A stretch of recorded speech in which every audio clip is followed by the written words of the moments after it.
Hello and welcome back to Lorehammer, or should I say 01001100111011 to you, and a pleasant and warm 04 to you, Christian. Because you're just a human, so I'll throw something random in for you so you understand. I was going to say I'm back in the flesh, the weak, disgusting, dirty flesh. Wriggling. That's not just me, it's all flesh too, for the record. The bookcase is flesh. The microphone, what you're drinking is flesh. Oh. All right, well, that's an intro. We also got a mystery guest here today. What do we have behind door number 3? Door number 3. We got a 1990s internet connection. Surprise. No, just Gerald. Yo. Oh, yeah. Now that's when you know you lived in good times. If you heard that sound and it gave you not only a slight erection because you were going to go look at Newgrounds, but you also kind of just knew that time, you know, an era. So good for us. Hey, today's an episode on Mechanicum. Welcome to Lorehammer. We got some guys here. We're missing somebody today. Do you guys know who we're missing? Is that a trivia question? Do we get points if we answer correctly? Yes, you do. I'm going to bank those points for next time I join in on trivia. Yeah. We're missing Court today, and we have some replacements. You know, right now I just have a what did Lorehammer Legal describe it as? Well, he just said a group of men getting together to find out who's going to be joining us in a few minutes to fill in for Court. I think that's the wording. I don't know what they're doing in the back alley. I don't know if it's sexual or violent. I just know somebody will be joining us, so I can't wait for our fourth guest. Hey, I'm very curious for those listening. Just kind of a quick thing before we get into the rest of the housekeeping in the episode. Is 4 guests too much? Let me know if you're listening. You're like, okay, 4 becomes too chaotic. I know we used to do 4 all the time, but that was a different format back in the day, you know. So let me know how 4 guests go. Yeah, it's easier when you're all in a room together and you can like play off each other, but it's a little bit different over the internets. Yeah, well, like all the time, Eric was grabbing our thighs in the room. So every time he was about to talk, you could feel it. Like he's like, "Get the fuck off me, dude!" Like, but there's no awkward silences, so it kind of worked, and it was a little comforting. And he did provide that sexual attention, but you know, love it or hate it. Here we are, live streaming. Okay, let's get to the rest of the housekeeping this episode. I don't even know if I've said what this episode's about, but it is about the cult Mechanicus, specifically the machine god, the Omnissiah, the Deus Machina. We're talking about gods, and somehow over the last, like, I don't know, like 3 months, we've been doing this whole god series. And we missed this one. So apologies to the Mechanicum fans for the oversight. But that's this episode. Before we get to it, we'll just do some quick housekeeping. Come join the Discord. It's a lot of fun. It's for everyone. It's free. You can come hang out and chat with me and thousands of others. And if you want ad-free versions on Spotify, just come join the Patreon for $2.50 per month. Although I don't know how true that's going to ring given our economy is starting to tank. So we'll see how that is. But nonetheless, for $5 a month, you get access to the live stream where you get to see me surprise Mark with 90s dial-up internet. Nice.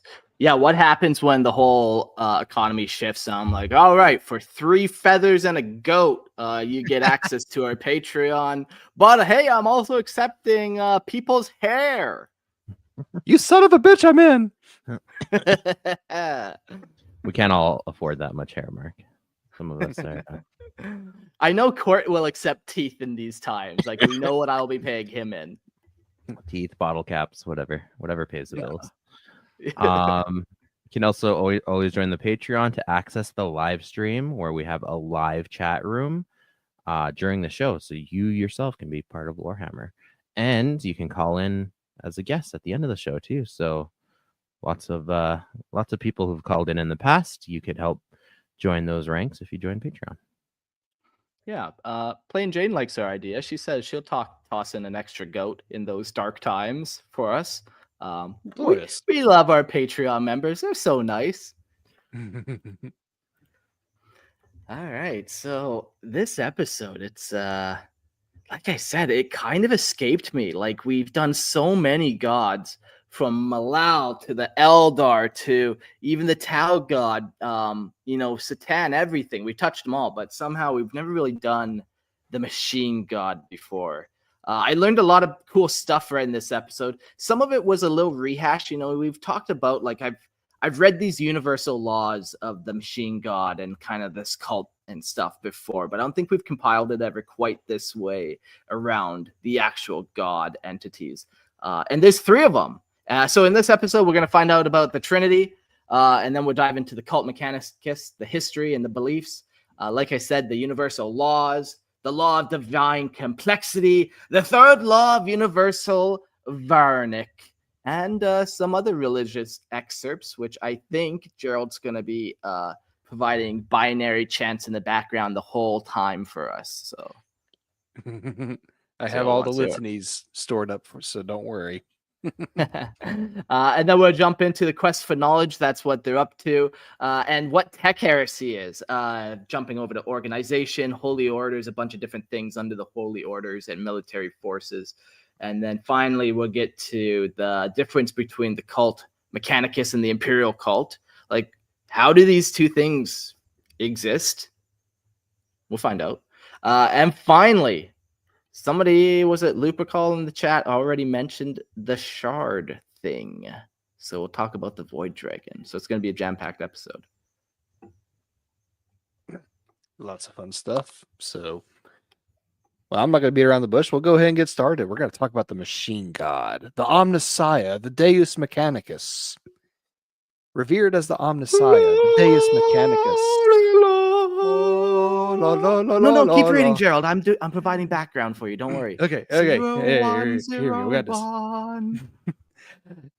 Machine God, the Omnissiah, the Deus Mechanicus, is the divine animating principle venerated by the tech priests of Mars. To his acolytes, he is not mere metaphor, but the sacred intelligence immanent with all circuitry, the divine source from which flows all innovation, all function, all purpose.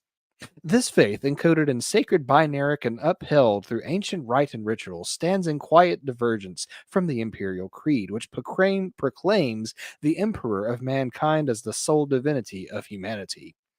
That sounds a little bit like heresy if you ask the Imperium. Yet the Adeptus Mechanicus, who forges sustain the Imperium's very breath, has long declared the emperor to be the living Omnissiah, his flesh merely another form of hallowed metal. This doctrinal fusion, though never truly accepted by the devout of either order, remains a blessed paradox, a holy compromise that binds cog and creed, permitting the machine god's liturgies to endure within the greater Imperium. Yeah. Lots of words. Innovation, function, purpose. If you say them all really quick too, you sound faster and more educated. So, this is cool. So, God, once again, we could talk. Philosophers have talked for years. What is gods? But this is another form of God in 40K. We got the machine god, who is revered in 3 different parts. The Omnissiah, who we'll learn about a little bit, who is kind of that emperor mesh. We got the machine god itself, which is like known through the motive force and stuff, and then you got the Deus Machina. Oh, I think that's the motive force, but we'll learn more.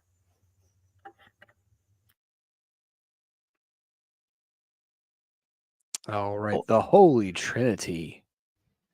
So, the cult Mechanicus, the consecrated order of tech priests who govern the sanctified domains. Hold on. The cult Mechanicus, the consecrated order of tech priests who govern the sanctified domains of the Adeptus Mechanicus, is bound by unyielding creed to the worship of the machine god. To them, knowledge is no mere tool, it is divinity incarnate, the sacred datum stream through which the machine god manifests his will. All vessels of knowledge, be they cogitator core or mind, are hallowed for the fragments of the Omnissiah they contain. Can I get an amen? 001. 0. At the heart of their worship is the machine god himself, omnipotent, omniscient, eternal. He is not distant but immanent, present within every sequence, every circuit, every spark. He governs the sacred logic of the universe and imbues all mechanisms with their divine purpose. Amongst the faithful, it is a widely accepted tenet that the Emperor of mankind is the Omnissiah made manifest, the divine engine clad in flesh, the giver of blueprints, and the source of all sanctioned knowledge. He is seen not as a contradiction, but as a vessel of the machine god's glory, bestowed upon humanity as its patron and protector. Yet beneath the polished chrome of unity, doubt corrodes. Some among Mechanicus, quiet voices in binaric chant, question whether the true Omnissiah has yet revealed himself. Such heresies echo the ancient fractures of the Schism of Mars, where divergent dogma birthed the blasphemous Dark Mechanicum during the Horus Heresy. The final pillar of their trinity is the motive force, the divine animus that grants motion, function, and life to both flesh and steel. Its most venerated manifestations are the machine spirits, sentient echoes of the machine god within each device. These spirits must be honored, their liturgies intoned, lest sacred function fail and wrathful silence descend. So if you want that bolter to work in your next Armageddon battle, you better be praying the right prayers and rubbing the right sacred oils. Yeah, making sure no ports or no connection parts are getting rusty. Making sure electricity and the motive force can flow. Yeah, there's obviously, I mean, this is actually perfect timing too, Mark, that it's Easter and we're delving into the deeper mysteries, the sacred mysteries of the machine cult. Obviously, the Trinitarian concept is very Christian, ironically enough. Like the concept of the Omnissiah, like a Messiah. That's obviously like the Jesus figure, the combination of man and machine, or like the divine and man in Jesus. And then you have like the machine God, which is like God the Father, and the motive force, like the Holy Spirit, that like animates and manifests and everything. So very obvious where they're drawing their traditions from. But yeah, it's interesting. Like when I look at imperial faith, visually for sure, we're like, oh yeah, that's Roman Catholic dialed up Inquisition grimdark, but yeah, when it actually comes down to like the religious, it is more of that, could be Catholic or Christian perspective, which means then the imperial cult, what religion is that more kind of based off? Maybe that's like Greek, where it's like you got a god and demigods, or like fighting primeval forces. Maybe it's its own thing entirely. But no, yeah, there's definitely like ancient religion tied in there too. But like obviously, 40K is like an amalgamation of multiple inspirations, right? Like I like how Lupercal points out, it says there's some nerds in a country that has been highly Christian based for the last like 2,000 years just created 40K. Yeah, for sure. But like, no, this is a fun little distinction to make, where it's like when it comes down to like actual ideology closeness, the Mechanicum and the cult Mechanicum is definitely closer to Christianity and like Catholicism, as opposed to the imperial cult. That just, it looks like that. It looks like that's the vibe they're beginning off, but they kind of do their own thing. And also, I guess you would it's a say death that, cult, I guess. The Emperor's one, essentially. Yes, but I'd say more the ecclesiarchy is like the worldly institutions of the church, like you said, like the Catholic Church, like big industrialized bodies of faith. Not so much the actual tenets, just how they wielded them. Right, exactly. More like the political facets of Roman Catholicism. And then also like even through European and Christian history, you do have these schisms. So it's cool. Like the Imperium is this unification of like two facets of religion, in the same sense of like, again, in Europe, you had like, you know, the great schism between Roman Catholics and Protestants, right? So there's, I wouldn't say it's quite to that degree because they're not necessarily warring with each other, but you still have these like kind of contradictory but attempts at merging them to create like some kind of unified Imperium between the two. Yeah. Lupercal says they do seem to be more like different sects of Christianity in a way, basically praying to the same God but their own version. So pretty much exactly. Exactly. I also just noticed Fuzz is ready to join us, so maybe hey, yo, welcome. Look who it is. Hey, how's it going, everyone? Joining us from the very depths of hell itself, it seems. Yes. Yeah, correct. America. Wow. Okay. Oh, That's man. right. There's at least to be in than mine. That's fine. Have you been listening a little bit, Fuzz, and you got a little thought on this very kind of intricate balance or difference between these two?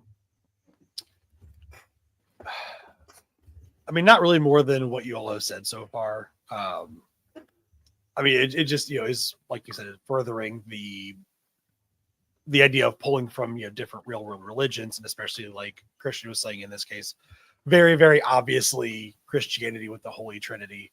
Yeah.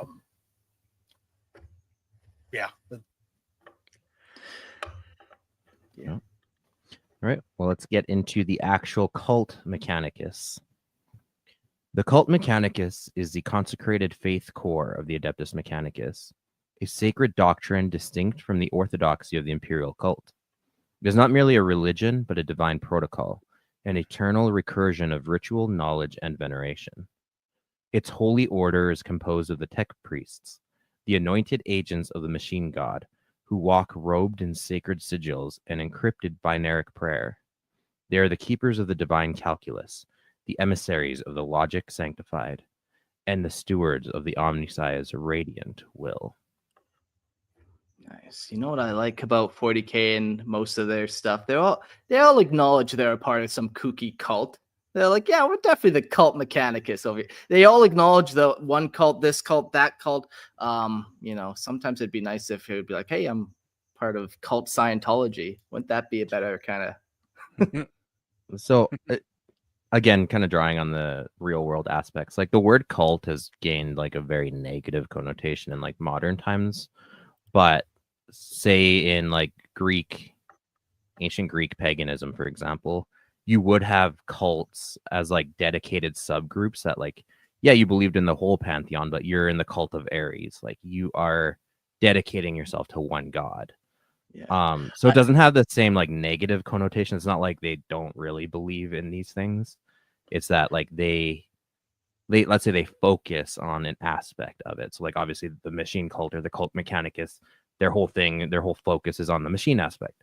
The imperial cult is like more on the veneration of the emperor. Like it's not necessarily a cult in the way we typically think of cults in modern context. That is interesting, yeah, because like even quick Google search, a system of religious veneration or devotion directly toward a particular figure or object. Yeah, and I would have thought that's more like, nefarious almost is too much, but yeah, almost always has a more darker underlying. But this seems like it's directly tied to like, figure object. Yeah, devotion, exactly. veneration. It has a more of a focus. Yeah. And And I'm glad you brought that up. Yeah. I was saying, even in our own history, I mean, like Christianity started as functionally like a cult of Judaism. You know, there's a saying that the difference in a religion is time and followers. Sure, and like if the cult is focusing on a particular person or object, Jesus would be the person, and then bingo bango, cult of Christians. See, this is what I'm saying. I wish we had a little more honest here. At least these guys are they're straight shooters. You know, you're like, okay, this guy's wearing some skulls, he's got some spikes, and he's screaming blood for the blood god. I don't think I'm gonna invite him in. Honest. Yeah. And they do have other subcults within the Imperium too, right? Like you do have death cults who like are assassin groups and stuff. We should do an episode on that. Just saying. Ooh, yeah. Yeah. All right. Well, we'll dive into the history of the cult Mechanicus. The cult Mechanicus traces its sacred lineage to the dusk-choked forges of ancient Mars, where it was born in the fire and circuitry during the long darkness of the Age of Strife. Even before the Emperor's divine tread marked Martian soil, the Mechanicum had enshrined the machine god as the supreme deity, divinity, omniscient, fucking hell. Okay, eternal as well. That's one of his features, and innerminate. What's that final one? Inamminent. I know as soon as I hear it, I'll know it. Imminent. Imminent. Oh man, it's gonna be close. Yeah. Okay. In all technology, when the Omnissiah walked among them, veiled in mortal form, crowned in radiant logic, many beheld the Emperor as prophesied embodiment of their god. He touched repaired war engines as if by divine fiat, his command of the machine spirit unquestionable.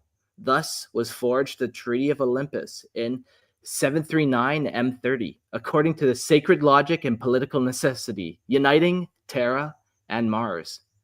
Yeah, that's such fun little stories of just, if what is the motive force, the machine spirit, it's that circuitry that flows through it, and he just kind of can manage it and bring things back to life.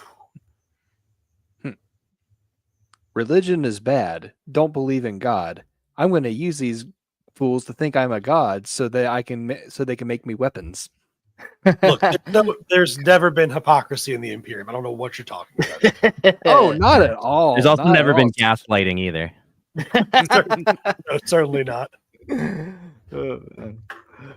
By its sanctified terms, the Emperor, though proclaiming the secular imperial truth, permitted the cult Mechanicus to maintain its rituals and reverence for the Omnissiah. In return, the Martian forgers would supply the divine instruments of war for the Great Crusade. Though the treaty ushered in an age of divine industry, not all knelt willingly. Fabricator General Calbor Hal and others whispered of subjugation, of the Emperor's hidden calculus. These resentments, buried in data vaults and binaric codes, ignited during the Horus Heresy, sundered Mars into catastrophic schism and birthing of heretical dark Mechanicum. To this day, the cult Mechanicus endures, distinct from yet tolerated by the wider imperial cult. Its rites remain unbroken, its litanies unmuted, for the machine god's song is eternal, encoded in every gear and sanctified spark. Yeah, so like the machine worship is longer been a religious belief than worship of the Emperor. Like this has been going on for a long time. We don't know how long, but long time. Yeah, I would imagine it's been going on since Mars was cut off from the rest of Earth, like during the Age of Strife, I think it was. All the warp storms. Yeah. Yeah, and you could theorize how you got there. Like maybe AI was running Mars that they brought there, so they were relying on AI like for life support and stuff. Where humans on Terra still kind of needed each other in a different way. Where on Mars you rely on it, so you end up worshiping it. But who fucking knows? Yeah. All we know is we left them alone for a few thousand years, and suddenly they started worshiping machines. And they started a cult. That's what you get when you let all the SpaceX billionaires go and colonize Mars without oversight. Shh! I have a theory about the Void Dragon and Elon Musk, but not yet. Oh, darn it. I'm jumping the gun here. I'm sorry. Do you think Mars had any other motives besides just seeing the Emperor as the Omnissiah for signing that treaty? Like, do you think they got anything out of joining the Imperium? Whereas, like, obviously the Imperium got Martian technology, they got all of the ships and everything. Yeah, so I do believe that like the first Martian believers were believers, like in the Emperor being an Omnissiah, and it's also an interesting version of like when you have secularism taking advantage of the religiosity of others for their own political benefit too, right? The Emperor knew what he was doing. He didn't believe he's the Omnissiah, but he's like, yeah, if it'll get them on my team and I need them to conquer space, I will use them for my political ends. And that's like the Emperor does that many times, even across the Great Crusade. That's a pretty common practice that he has. Like, I'll slightly adopt this religion. You call me whatever you want, but Just be on my team. Yeah. Which is thinking about it like a pretty, like, not just Roman, but like I was thinking about like the Roman practice of when they would like subjugate a people, they would let them continue to follow their own religions as long as they, still served the Roman Empire. Good little bit of cynicism there for you. Yeah, like, it's one thing if you're fighting over which lord you're going to pay taxes to. Who fucking cares? Each one of them is going to take advantage of you. But as soon as you start attacking somebody's religion, and you say you can't practice that, now you got a real war on your hands. And Jack, that's an unbeatable war. Yeah, Jax makes an interesting point in the comments. To be fair to the Emperor, I'm pretty sure you hire the guys who's been doing their job for thousands of years, and if they're only loyal to you, even better. Yeah. Until they're not. Yeah, like it does make sense from the Emperor's point of view. Like, yeah, we need the Mechanicum. In fact, we need every planet from his point of view. But yeah, from the Mechanicum, I think, there was true believers. I remember reading that Mechanicus book so long ago, and it was such an interesting journey of this female tech priest who was kind of young and naive and kind of learning, is how I kind of recall reading that book. But it's been 10 years. Yeah, it's been quite a while. But yeah, there was definitely like honest belief. And then later on, you do have that schism. You have people that their doubts start to creep in, and they're like, well, maybe the Emperor is lying to us and he did take advantage of us. And that's what does lead to the schism later on. Yeah. Quick language shift question. We talk about Mechanicus and Mechanicum quite interchangeably. Isn't there, for those that are newer to the hobby or to the lore, is there really a distinction between the two, or is it just they started out as one and then just shifted into the other over 10,000 years? I guess the way I distinguish it, at least in my head, and this could be completely off of lore, is the part of it that's more integrated with the Imperium is the Adeptus Mechanicus, and maybe like the core of the Mechanicum is what is based on Mars, like a more like independent part of it. Again, that's my like headcanon of it, because they are still sort of autonomous. Okay, so here's I did a quick search. I kind of got the answer. The name Mechanicum was like, this was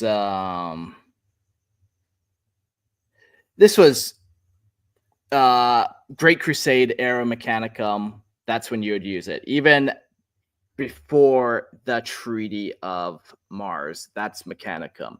But then after the Horus Heresy, when the Imperium kind of formalizes, they create a bunch of administration stuff. The Adeptus Arbites, they make a bunch of them, but that's when they make the Adeptus Mechanicus.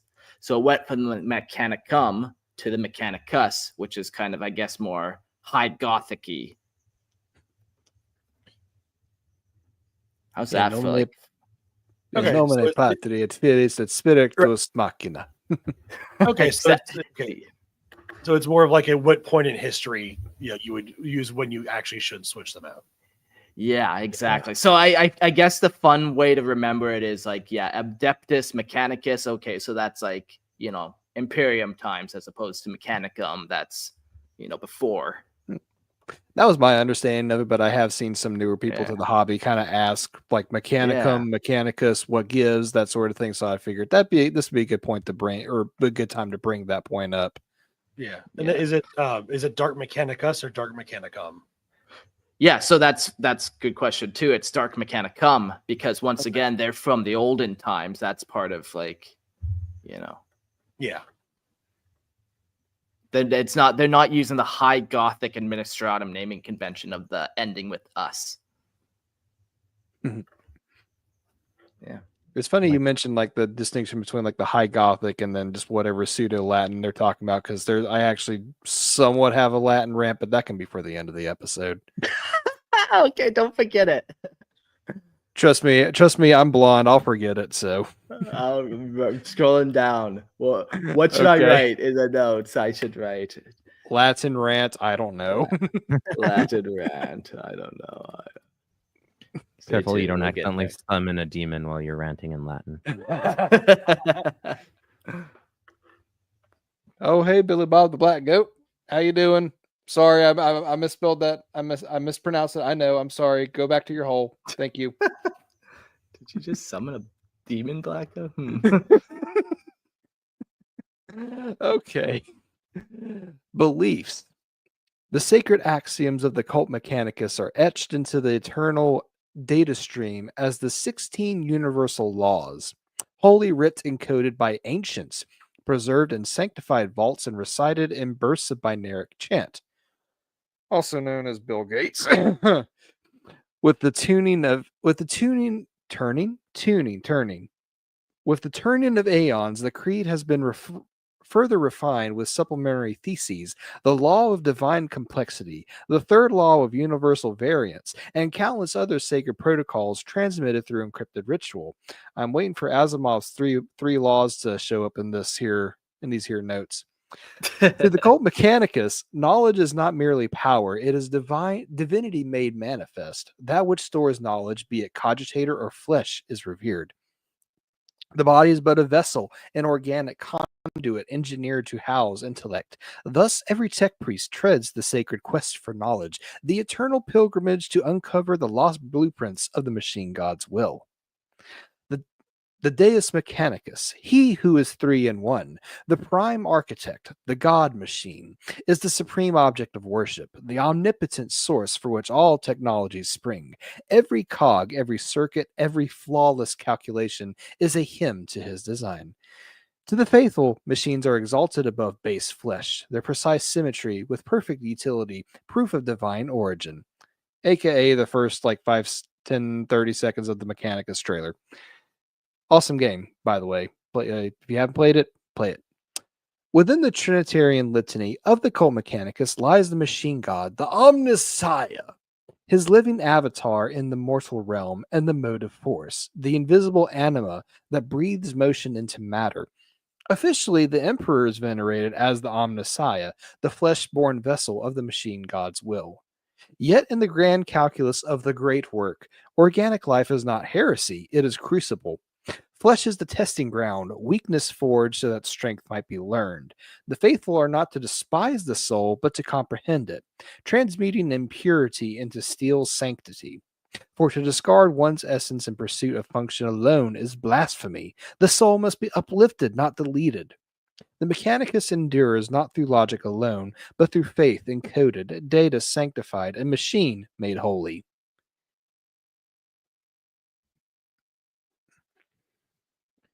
That's interesting that they still venerate the flesh to some degree. Yeah, and that because then you got to think, okay, if they're slowly turning themselves into machines, as you can see, any tech priests are slowly replacing their biological parts with machine parts. Why don't they just download their consciousness into a machine and just do it all in one shot, almost like the Necron, right? Like just download yourself. But yeah, as you said, you're not to delete your soul. Your essence still has to remain. You're just elevating yourself by adding the machine components to what you are, not just deleting yourself. And in 40K, we know souls are real. So I wonder if there is a real, I guess not like Necron, because Necron have a way to actually transfer a soul into a machine body, whereas I guess the Mechanicum couldn't. And then the question comes up too, is if you were downloaded into a machine, is that really you, or is it just a copy of your consciousness, right? Yeah. They could view that initial human soul and as it's transferring, as you're replacing your body parts with the machine parts, as maybe even your soul is transferring into your own personal motive force, and you want to keep that as intact as you can, as intact as you can. Yeah. A little bit of nerd double dipping, as Court likes to mention. There is a game called Soma, and a lot of the ethics of cloning or soul uploading is kind of brought up. But the way that game presents it is it's kind of like a 50-50 shot of that uploading. It may be you, but it may not be you, and then the original you is still present, but then like a copy of you is made to be uploaded into whatever eternal machine. So it's a 50-50 shot, and that's the risk that you take. Oh man, that's good odds, but really bad odds at the same time. Fuck, what do you do? Well, I won't spoil the end of the game, but it's a little bit it makes you think. I really like that idea of like the 16 universal laws that were it says encoded by ancients, like the original, I guess, like pre-Mechanicum, like settlers of Mars, maybe even like, I don't know, I don't want to say like foresaw like the way that Mars was going to evolve into a machine cult. Maybe they did, and tried to like put these things in there as to like safeguard them from maybe like going too far or like straying too far in one direction. Yeah, it could be that the first colonists of Mars too were just like a bunch of scientists. So like they were collecting and storing data, and then it kind of just got out of control. Like, Of course they were gonna fall in love with the machines and then start worshiping them. Of course. Right. They're But yeah, it fucking could be bunch like of nerds. Yeah, it could be like, like these like 16 laws, or maybe like you're saying, maybe like the first Mars colonists were like tech bros, but they decided that, hey, we need to like have these, we need to live in a society. And so they put down these like 16 laws of like ethical technology, maybe. Something like, these are the proper, like, take care of your machines and they'll take care of you kind of stuff. And that evolved into using your sacred oils and doing your chants, and or maybe that like the sacred oils and sacred chants evolved from people raging at their machines and like throwing coffee on them and cursing at your computer. I don't know. I have a joke for you, Fuzz, in regards to that. Let's go. It was I think Mark, maybe Christian has heard me told this joke before, but basically it's a guy that's working under a crawl space, and he's going to like the furnace, and has like one of those old timey button, like different array of buttons or whatnot. He takes a picture of it and he says, I've been working this job for 15 years. I don't know what any of these buttons mean on this furnace, but I know the exact sequence that I got to press it. And I have never felt more related to the Mechanicus until now. Oh, that's not a joke. Oh, absolutely. No, yeah, that's some real shit right there. Yeah, man. Yeah, you think I know what the fuck electricity is? You think I'm smart enough for that stuff? I didn't even go to school. you I leave just that swing to a hammer. the learned engineers, Mark. Yeah, for sure. But a vessel of their will. Well, and even in like our modern time, like there's programming languages that run huge parts of our society that there's maybe like 6 people in the world that know how to program it anymore. Give it a year and no one will program in that, because AI will program everything. The motive force. And then we'll all be saved. Yeah. There we Or go. damned. Praise be. One more nerding double dip. This is in relation to the Mechanicus game. Christian, you mentioned like the whole soul uploading. The Mechanicus don't want to mess with the soul because the Necrons don't have a soul. But the funny thing is, like, the way they're each presented in the game, like all the dialogue sounds very binaric and just mechanical and like utterly soulless with any Mechanicus characters. But then you meet some Necron characters in the game and they actually act the most human, which is like the strangest flip flop. But that's also, 40K Mechanicus is a little bit back asswards, if you know what I mean. So Yeah, the Necron have more personality. Was that, you think that was like an intentional thing by the game makers, or just happened that way because they needed not it all to be I rolled? want to say that was intentional, like, because the Mechanicus are all about the machine spirit at that point in time, 10,000 years later, so they're losing more of their humanity and their soul in the process.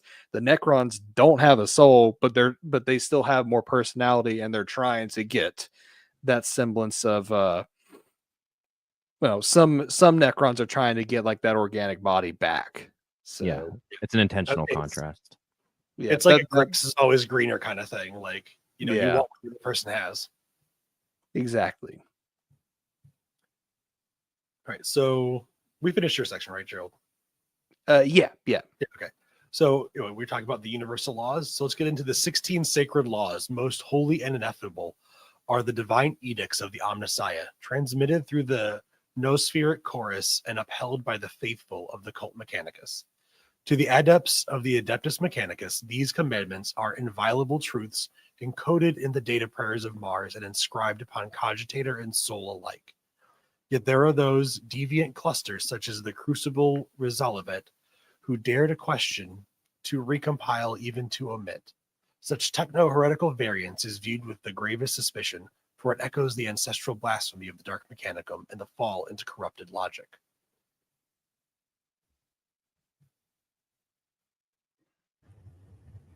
Oh boy. Yeah, definitely like it seems like these are, I guess these are the Mechanicum's version of like the 10 Commandments, I guess. Basically. Yeah. Or like their foundational texts. Mm-hmm. Like even maybe not even just the 10 Commandments, but their whole like biblical literature. All right. Well, let's actually get into those laws. The mysteries of the cult Mechanicus, universal laws 1 to 8. First, life is directed motion. Second, the spirit is the spark of life. Third, sentience is the ability to learn the value of knowledge. Fourth, intellect is the understanding of knowledge. The fourth law is most commonly interpreted as stating the ability to comprehend and utilize knowledge as a basis for measurement of intellect. It is entirely possible for any sentience to realize the value of knowledge, or stimulus, as some members of the cult Mechanicus might refer to it, while only possessing simplistic levels of it. It is also possible for an archive or HoloNet to contain vast quantities of knowledge and the understanding thereof without apprehending the value of that knowledge. Neither of these two examples would possess true intellect in the eyes of the tech priest. So you have to have a mind to comprehend. So like just storing masses of like databases isn't enough to be truly considered. Yeah, like hoarding knowledge is a crazy thing. Like people have even like data hoarding on their cell phones where they can't delete anything even off their cell phone. I need 400 apps open at any time, Mark. Yeah, no, exactly. That's not good, Christian. According to the fourth, that's not good. Then slay me as a heretic then. But no, it's beyond that, right? Like the internet is not smart just because it holds all human knowledge and experience. It doesn't make the internet itself able to appreciate its own. It's not self-aware. It doesn't appreciate its own knowledge. It doesn't know what to do with the knowledge. So yeah, like a vast library or a big database doesn't count, essentially. You have to be able to understand it. The fifth mystery or universal law is sentience is the basest form of intellect. The so-called fifth law is often seen as being closely related to the fourth law. Tech priests often view sentience as a commonly held trait that they see as only the first tier of intellect, the lowest rung on the ladder of understanding. Superior intellect is generally agreed to be developed through the acquisition and understanding of knowledge. Sixth, understanding is the true path to comprehension. The concept of, quote, comprehension holds special significance for tech priests. It is often viewed as a state of transcendence, a level of intellect that encompasses all knowledge. It's kind of funny and ironic. You could probably argue that vast parts of the Mechanicum, even though, okay, there's kind of like a meme version of the Mechanicum where like they don't know what they're doing, which is partially true. They're just doing things because they're told to do them or to like repeat these actions, like you were saying. But also they do understand some things. They are on that quest for knowledge. They do, know how to make certain things function and run. So it is kind of ironic though that like there's all this emphasis on truly comprehending, and they are truthfully on that pursuit, even if they don't understand it yet. At least they're trying to learn and trying to understand. I hear there's this problem nowadays of hyper specialization where there's so many things to learn. Even if you were a Mechanicum member and you had 500 years, you still wouldn't learn it all. So you end up specializing more and more in one thing. So that kind of plays into a little bit of this where you have to kind of have that little bit of, you can't just hyper focus on one thing because if you do that, you're going to lose all of it. You can build one thing really good is what I'm trying to say, but then you might not be able to build anything else. Like, sure, you understand dog food dispensers and you got a billion designs, but as soon as we put you on anything else, you can't do it. You're so hyper focused. Yeah, if you were specializing like that, you'd be almost ignoring other knowledge that you could be learning about, and that would be heresy for them. Yeah, exactly. So it's not that they like don't know how, like, they're like, of course they know how to fucking work tank treads, you know, but that's all that guy knows how to do. Literally all. That's like the whole issue with doctors in healthcare. Like, you got all these specialists that are really good at like a very particular instance where you're going to need certain medical attention, but unless you're a general practitioner, that's it. Like, and further to that too, you also lose focus of the bigger picture too, right? So like when you end up in like the assembly line type of manufacturing too, you're hyper focused on your one role, but you don't know how it all comes together at the end either, right? Like, okay, I really know how to engineer a car part, but I can't put a car together. I don't know how the rest of it fits because I'm so hyper fixated on one aspect of it. But fuck, is it ever fun to light some candles before you start your boat engine and hope you can like make it somewhere? 50-50 Feels chance nice that the gas fumes leaking from your engine will detonate the entire thing.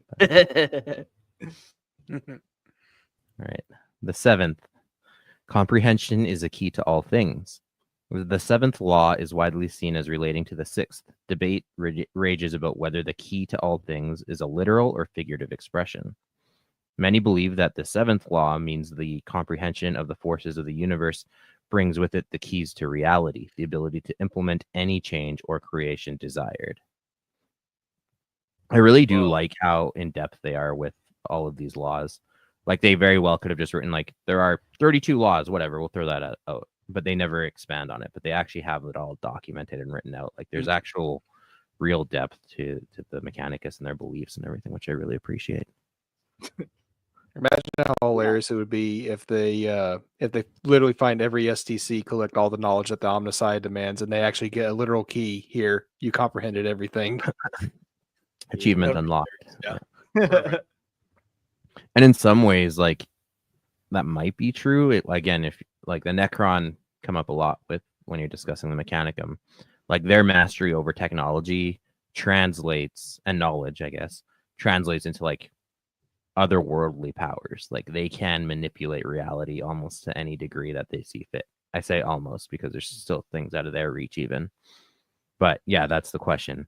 Is that the key to be able to manipulate reality? Or is it like a general phrase like, you know, once you understand this, you can understand many other things? Like, is it literally or metaphorically? Yeah. Yeah, I was thinking of it like like once you gain that mastery of comprehension, almost like unlocks a new tier of a tech tree. So now you can advance to, like, say, that Necron level of technology. Yeah, you can comprehend other things just as easily. Like, it's a universal key, again, in the metaphorical sense. I mean, I like how we're trying to compare it to Necron technology, yet we're still like way behind, like even the Eldar, who still laugh at us and call us Monkai. So we got a ways to go. Right, and the 8th rule is the Omnissiah knows all, comprehends all. The 8th law enshrines the Omnissiah as the supreme being, the entity able to comprehend all knowledge in the universe. One thing that I guess we should have mentioned too when we were discussing, like, you know, how did the Emperor pull off his great charade of being this Omnissiah? He is like a very powerful scientist, engineer, you know, what have you. So like on the scale of human knowledge, he's up there as like a great scientist and thinker. So it would be that much more easy for someone to believe that he is the Omnissiah. It's like, oh yeah, he can engineer anything. He knows what he's doing. When he's designing like Primarchs, he understands everything about biology, everything about whether or not it's true from their perspective. He understands the warp. He understands the, you know, technology. Yeah. And yeah, you know, there's these other scientists that are involved with the Emperor's grand designs and whatever. But the Emperor himself is also a great scientist too. Jumping back to the 7th there, Jack said, is it like a video game? You beat the game, get the secrets of the universe, and then replay it? Yeah, and that's the interesting thing about understanding the comprehension of the universe. We don't know what that would lead to, but in your example, Jax, yeah, let's say you understand it all, and you're like, oh, we're playing a video game, which means when I die, I literally just replay my life in a different way, or I play a new character. So that would change completely how you'd operate, knowing that. Like, all of a sudden, you unlock the cheat codes, or you went from survival to creative mode in Minecraft. Just even try to imagine the thought if we actually knew we came back another go around on this planet. You know, that'd be wild. You'd live very differently. Would I? Would I though? I would hope so. I can drink Jane 1,000 times, Mark. I think one life you go ultimate good, like you're like, hi, old lady, let me help you cross the street. And next one you go ultimate bad, you're like, hi, old lady, I'm here to bust your knees. And like you really go like you replay Mass Effect and go full renegade. Exactly. Oh, no. Min max good and evil. See, and this is what I'm talking about. If you understood that we were actually playing that video game, if you knew the comprehension of all things, you'd live life very different. Plain Jane and Lupercal have a pretty interesting discussion. Let me see. I can see them destroying a few STCs because what they contain might be heresy. Then Lupercal says, if I remember correctly, destroying an STC would be seen as a higher heresy. So what do? Yeah. You don't destroy it, but you lock away the secret knowledge in vast vaults on Mars. Yeah. Again, mirroring religion, you just hide the truth from everybody when it doesn't actually match up with your beliefs. Uh-oh. I just want to say, lock in a box somewhere. religion isn't the only ones guilty of that. Oh, goodness, no. Goodness, no. You should see what I do with behind the scenes Lorehammer stuff. I'm hiding secrets everywhere, hidden employees no one knows about. It's fantastic. Every organization is corrupt. Okay, so, and that's why I guess the Mechanicum's other laws are actually warnings for the cult Mechanicus, which is kind of interesting. Like, you know, it's not commands, it's warnings. We'll see what they do. So the 9th, the alien mechanism is a perversion of the true path. So no alien fraternization, check. The 10th, Xeno scum. Xenos filth. The soul is the conscience of sentience. Okay. Yeah, that's fun. If that's true or not, we don't know, but that's definitely a fun perspective to think about in 40K. Yeah, I think it would be the thing that separates like animals from thinking, being sentience, right? Like, you know, animals can't comprehend technology, but humans can. Yeah, we've talked about soul so many times, and we've come to conclusions on how we think it might work, and now we kind of know how the Mechanicum thinks it works. So, the 11th, a soul could be bestowed only by the Omnissiah. Okay. 12th, the soulless sentience is the enemy of all. No. No, I think that's a warning about AI. Yeah, and like it relates back to so 12, yeah, it relates back to like the 10th too, where like the soul is the conscience of sentience, where if you have like a sentient computer, sentient AI with no soul, it doesn't have any conscience to guide it. Whereas even, you know, with the Mechanicum starting from a human basis, you have that soul, you have that, you know, sort of moral compass to guide you initially. 001, my brother. So we got the 13th, the knowledge of the ancient stands beyond question. So is that basically whoever kind of wrote these guidelines or whatever, you know, you don't question them, you don't question these? That's how I would interpret that, as because, you know, it said that these were written by the ancients. So it would make sense they put something in there that do not argue with us. It's rules. Yeah, you put it low down like number 14th, so it's not too suspicious. Most people stopped reading at this point. Yeah. The Number rules say that 15. I'm always right. That's what the rules say. I don't make the. Well, I do make the rules, but also I'm always right. So. Sir, I- these rules are written in red crayon. Don't question the rules. 15th, flesh is fallible, but ritual honors the machine spirit. To be a tech priest, organic components are weak, forgotten, and ultimately expendable for the greater glories of the machine god. Only the correctly prescribed rituals can purify the fallibilities of the flesh and enable the enlightened to enact with the machine spirit. It would be a grave crime for a tech priest to dishonor the machine spirit by not enacting proper rituals in its presence. Okay. So maybe it's just like do rituals so you do things the right way, like almost like a form of like muscle memory, and that's how you can kind of serve the machine spirit. Like if you know how to operate your car, first you turn this in, you spin it properly. Which way do you go? How many times do you put your car key in and you spin it left when you should be spinning it right? Is that maybe kind of this concept? Yeah. So like, it's, the flesh is weak, the flesh is fallible. And so, like we as fleshy human meat bags, we forget things, we get things wrong, so that's where the ritual comes in. When you know these rituals and you do them and they become habit, it kind of overrides that, that human error factor to where you're not going to get these things wrong, where you're going to, be able to do proper respect to the machine spirit. Yeah. Yeah, and that It's kind almost of even like it's kind of like the scientific method itself just made into religion, because the whole point is to perform a task that can be replicated by anybody else that does it. And now you're creating a ritual out of it because that's the exact way that you do it to get the result that you want. Yeah.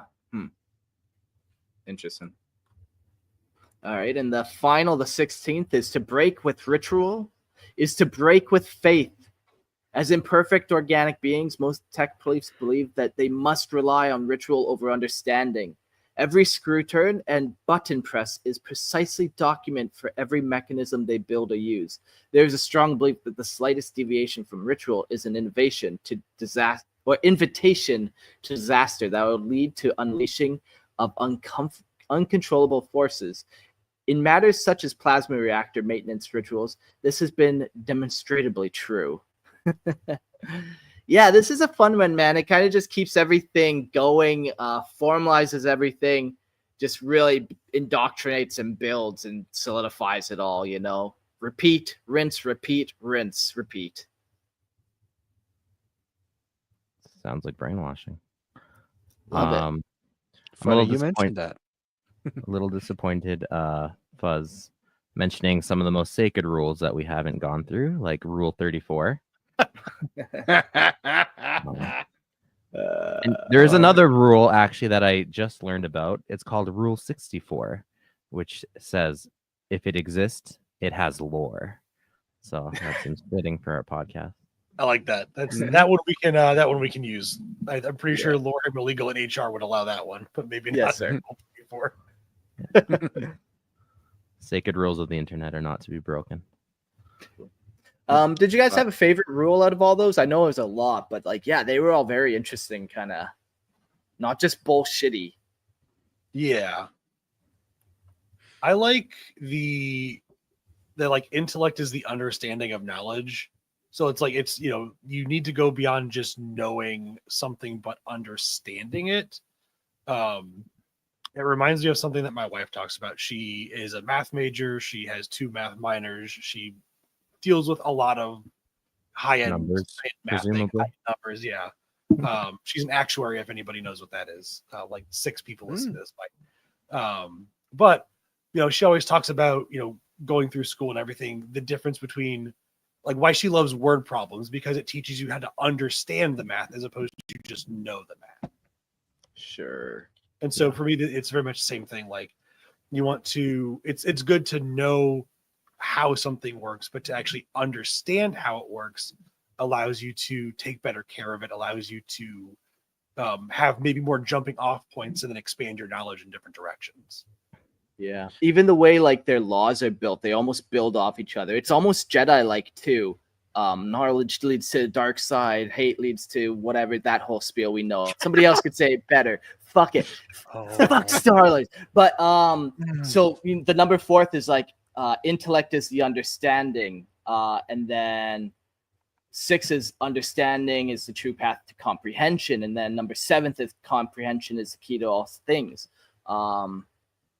And then the Omnissiah comprehends all. So it's like each one of these almost builds off the last and defines the last one a little bit better. And yeah. Oh yeah, because it's like the spirit of the spark of life leads to, what was that? Like it leads to number 3 about sentience, and then sentience leads to 5, and then 5 leads back to 4 about intellect, and then understanding goes to 6 for comprehension, and then comprehension goes to 7, and then to 8 to the Omnissiah. The warnings seem a little more random, but it's very clearly structured on the first bit. So one thing that I was like, especially with number 16, is because these are supposed to be like the original rules written down by the ancients, and I guess since this was probably written during the the Dark Ages, with the warp storms and everything, like after the deal with like the Men of Iron and AI, I guess that's where the fear of innovation, I guess, would come in, with the line about deviation from rituals is an innovation to disaster, and like not wanting to advance things.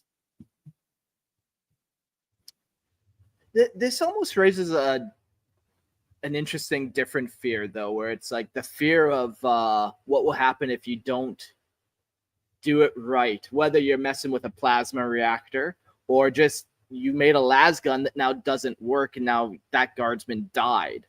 We talked about, like, was it the Vestroyan, who the whole family's like, they work so hard, make sure everything's perfect so that the firstborn son is going to be taken care of. Like, he can rely on everything. His food's going to be there. His gun's going to work. His boots are going to be polished, So kind of that same vibe where it's like, when you start making mistakes, things start falling apart.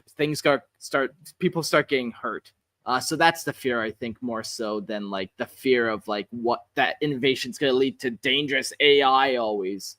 I think both can be true. Both can be true for sure. Yeah. I also just realized I was going back to look at it again. I also realized that I misread the word too. I read invitation as innovation. So my thought process is almost invalid at that point. Reading, gotcha, bitch.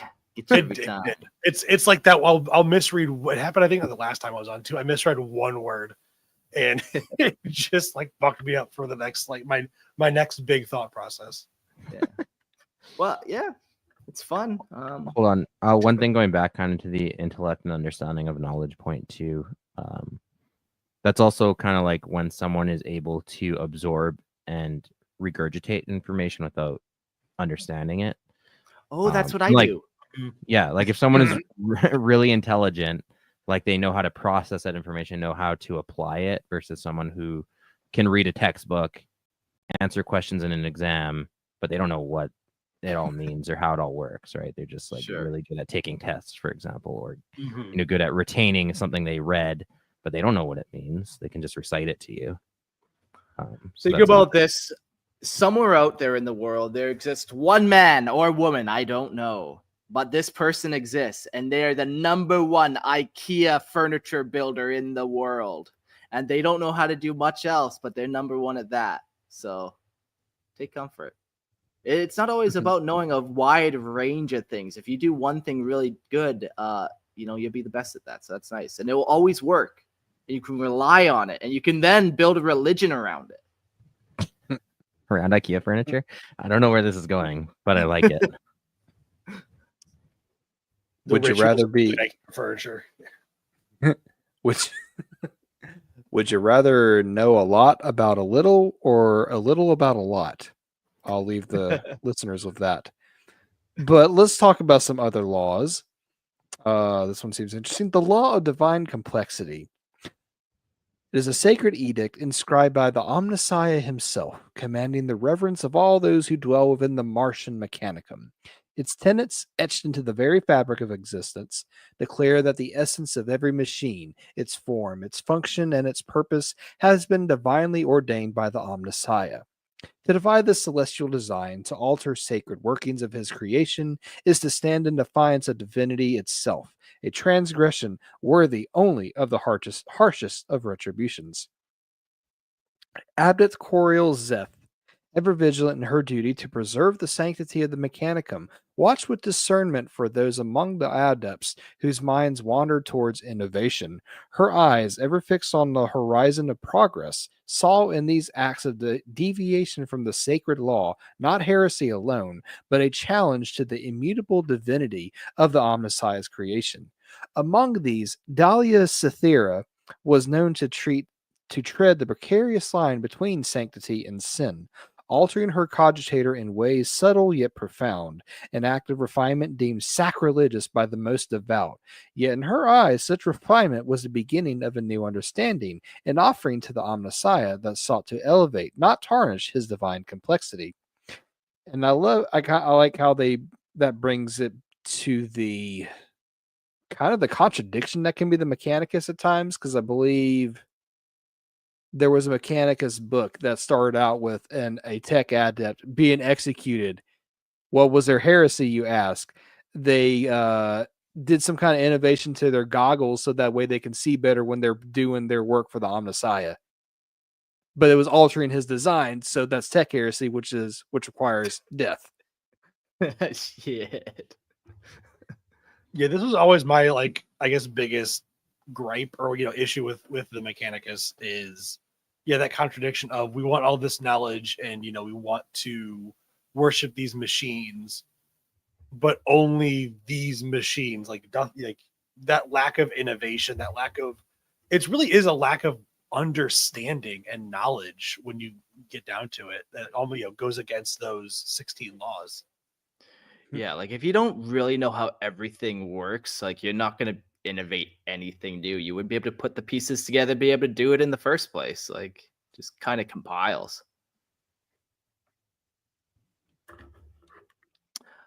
Yeah, this is a fun law, the law of divine complexity, where it just almost is like take care of your things. Rocks are not free, citizen.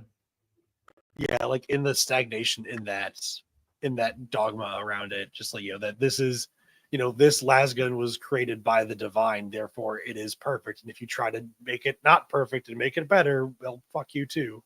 Or even just not take care of it, like that too, yeah. Make sure you oil the rifle butt, make sure it's proper and whatever. And yeah, if you do too much or too little, it's not good.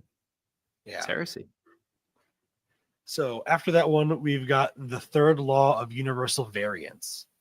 The third law of universal variance, known also as the bystander paradox, is a hallowed tenet of the Adeptus Mechanicus, decreeing that any phenomenon observed by a servant of the Omnissiah is irrevocably altered by the very act of that observation.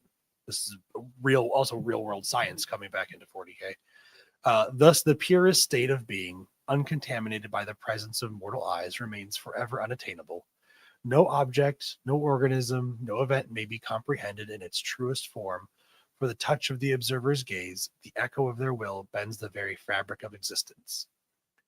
In the War of the Beast, during the chaos that consumed Artamantua, a single explorator vessel of the Mechanicus remained in the heavens, its form cloaked in both the Xenos invaders and the broken remnants of the Imperial forces below. The vessel's astropath, Orm de Zut, in the fervor of his duty, cried out against the coldness of their position, hidden while the servants of the Emperor fell in the blood-soaked soil of that forsaken world. Yet Lutron Videl, his superior, ever obedient to the sacred command of the machine god, restrained him. We are given strict orders, Videl declared. If we cannot remain utterly unseen, we shall remain as close to imperceptible as the Omnissiah allows. For in this delicate balance between presence and absence, the purity of the law demanded adherence, for even the divine observer must tread lightly in the eternal dance of the cosmos. Yeah, this one's cool. I'm sure science folk out there might know a little bit better about like that observer's paradox or whatever they call it, or observer's effect. But basically, yeah, you can never observe anything without affecting it. You looking at stuff affects it. It's weird, very weird world we live in. Yeah, me and some friends were just talking about this. We just watched the show Three Body Problem, which deals with a lot of like quantum mechanics and stuff. And they are more well versed and well read up on it than I am. But you talking about this actual issue in physics of like observing particles just invariably alters them in our material universe. Yeah. Yeah, I don't know what our universe consists of, but it is fucking wacky. They're saying there's confirmed multiple universes now, like maybe more multiple like branches, but not in the way it's typical like MCU. It's kind of different, but it is wacky with quantum physics, man. Yeah. A lot of physics rules break down when you get down to that level, which is odd because it's like the very foundation of existence. Yeah, well, fuck, will we ever even know? Like to know, then all of a sudden you almost break one of the laws of understanding, or to understand, could we even understand such a thing? But the quest itself is the sacred path, Mark, so you must tread it. Oh, I will tread. Now the friends we gained along the way. Yeah, I like you guys said, I love all these little laws and stuff. It's so cool having actual stuff written down like that. Like the Imperial Guard uplifting primer, like having that kind of book. It's so cool. I found a bunch of other things too on the old internet, and we don't have to read them all, but they're kind of religious excerpts that might be fun. Some of them are better than others. So some of them are also like starting a car, like reading if someone had taken your manual for your vehicle and turned it into like a scriptural book. Let me read to you a passage from the Litany of Engine Invocation. And I ask that all our listeners begin doing this before they start their vehicles from now on. Thus we invoke the master of all knowledge. Toll the bell once. Can someone be my bell toll? There we go. Shed your powers upon this machine. Dong, dong. Invest this device with your holy charge and sprinkle the unguents on your engine. And that is how you do an oil change on your car. Man, beautiful. Works every time. If you do it exactly like that, you won't know how to do it, but you also won't accidentally commit Tech-Heresy. Yes. And also sprinkling oil on the outside of your engine might not be enough, and eventually your engine will fail. But let's see here. The chant for the consecration of a new machine looks pretty interesting. So everyone, whenever you get a new appliance or any kind of mechanical device, this is what you need to say. O great vessel of honor, may your servo motors be guarded against malfunction, as your spirit is guarded from impurity. We beseech the machine god to watch over you. Let flow the sacred oils, and let not the sorrows of the 7 perplexities trouble thine pistons. Let flow the blessed thine pistons. And may thine circuitry remain divinely blessed. In nomine Patri et Filii et Spiritus Machina. Amen. Deus Machina, Omnissiah. Yeah. This makes appliance shopping much more tolerable. I have to bring this with me next time I go to Sears or something. Yeah. I learned this one actually from when I was an electrician, but it exists in 40K too. This is the chant of the electrotraction. All praise the ebb and flow. All feel the nimbus rising. All sing the body electric. Feel the full charge crackle. Invest this device with your holy charge. And I would say that before I installed electrical plugs, light bulbs, stuff like that. For a second, I was having the image of the electric slide. Yeah.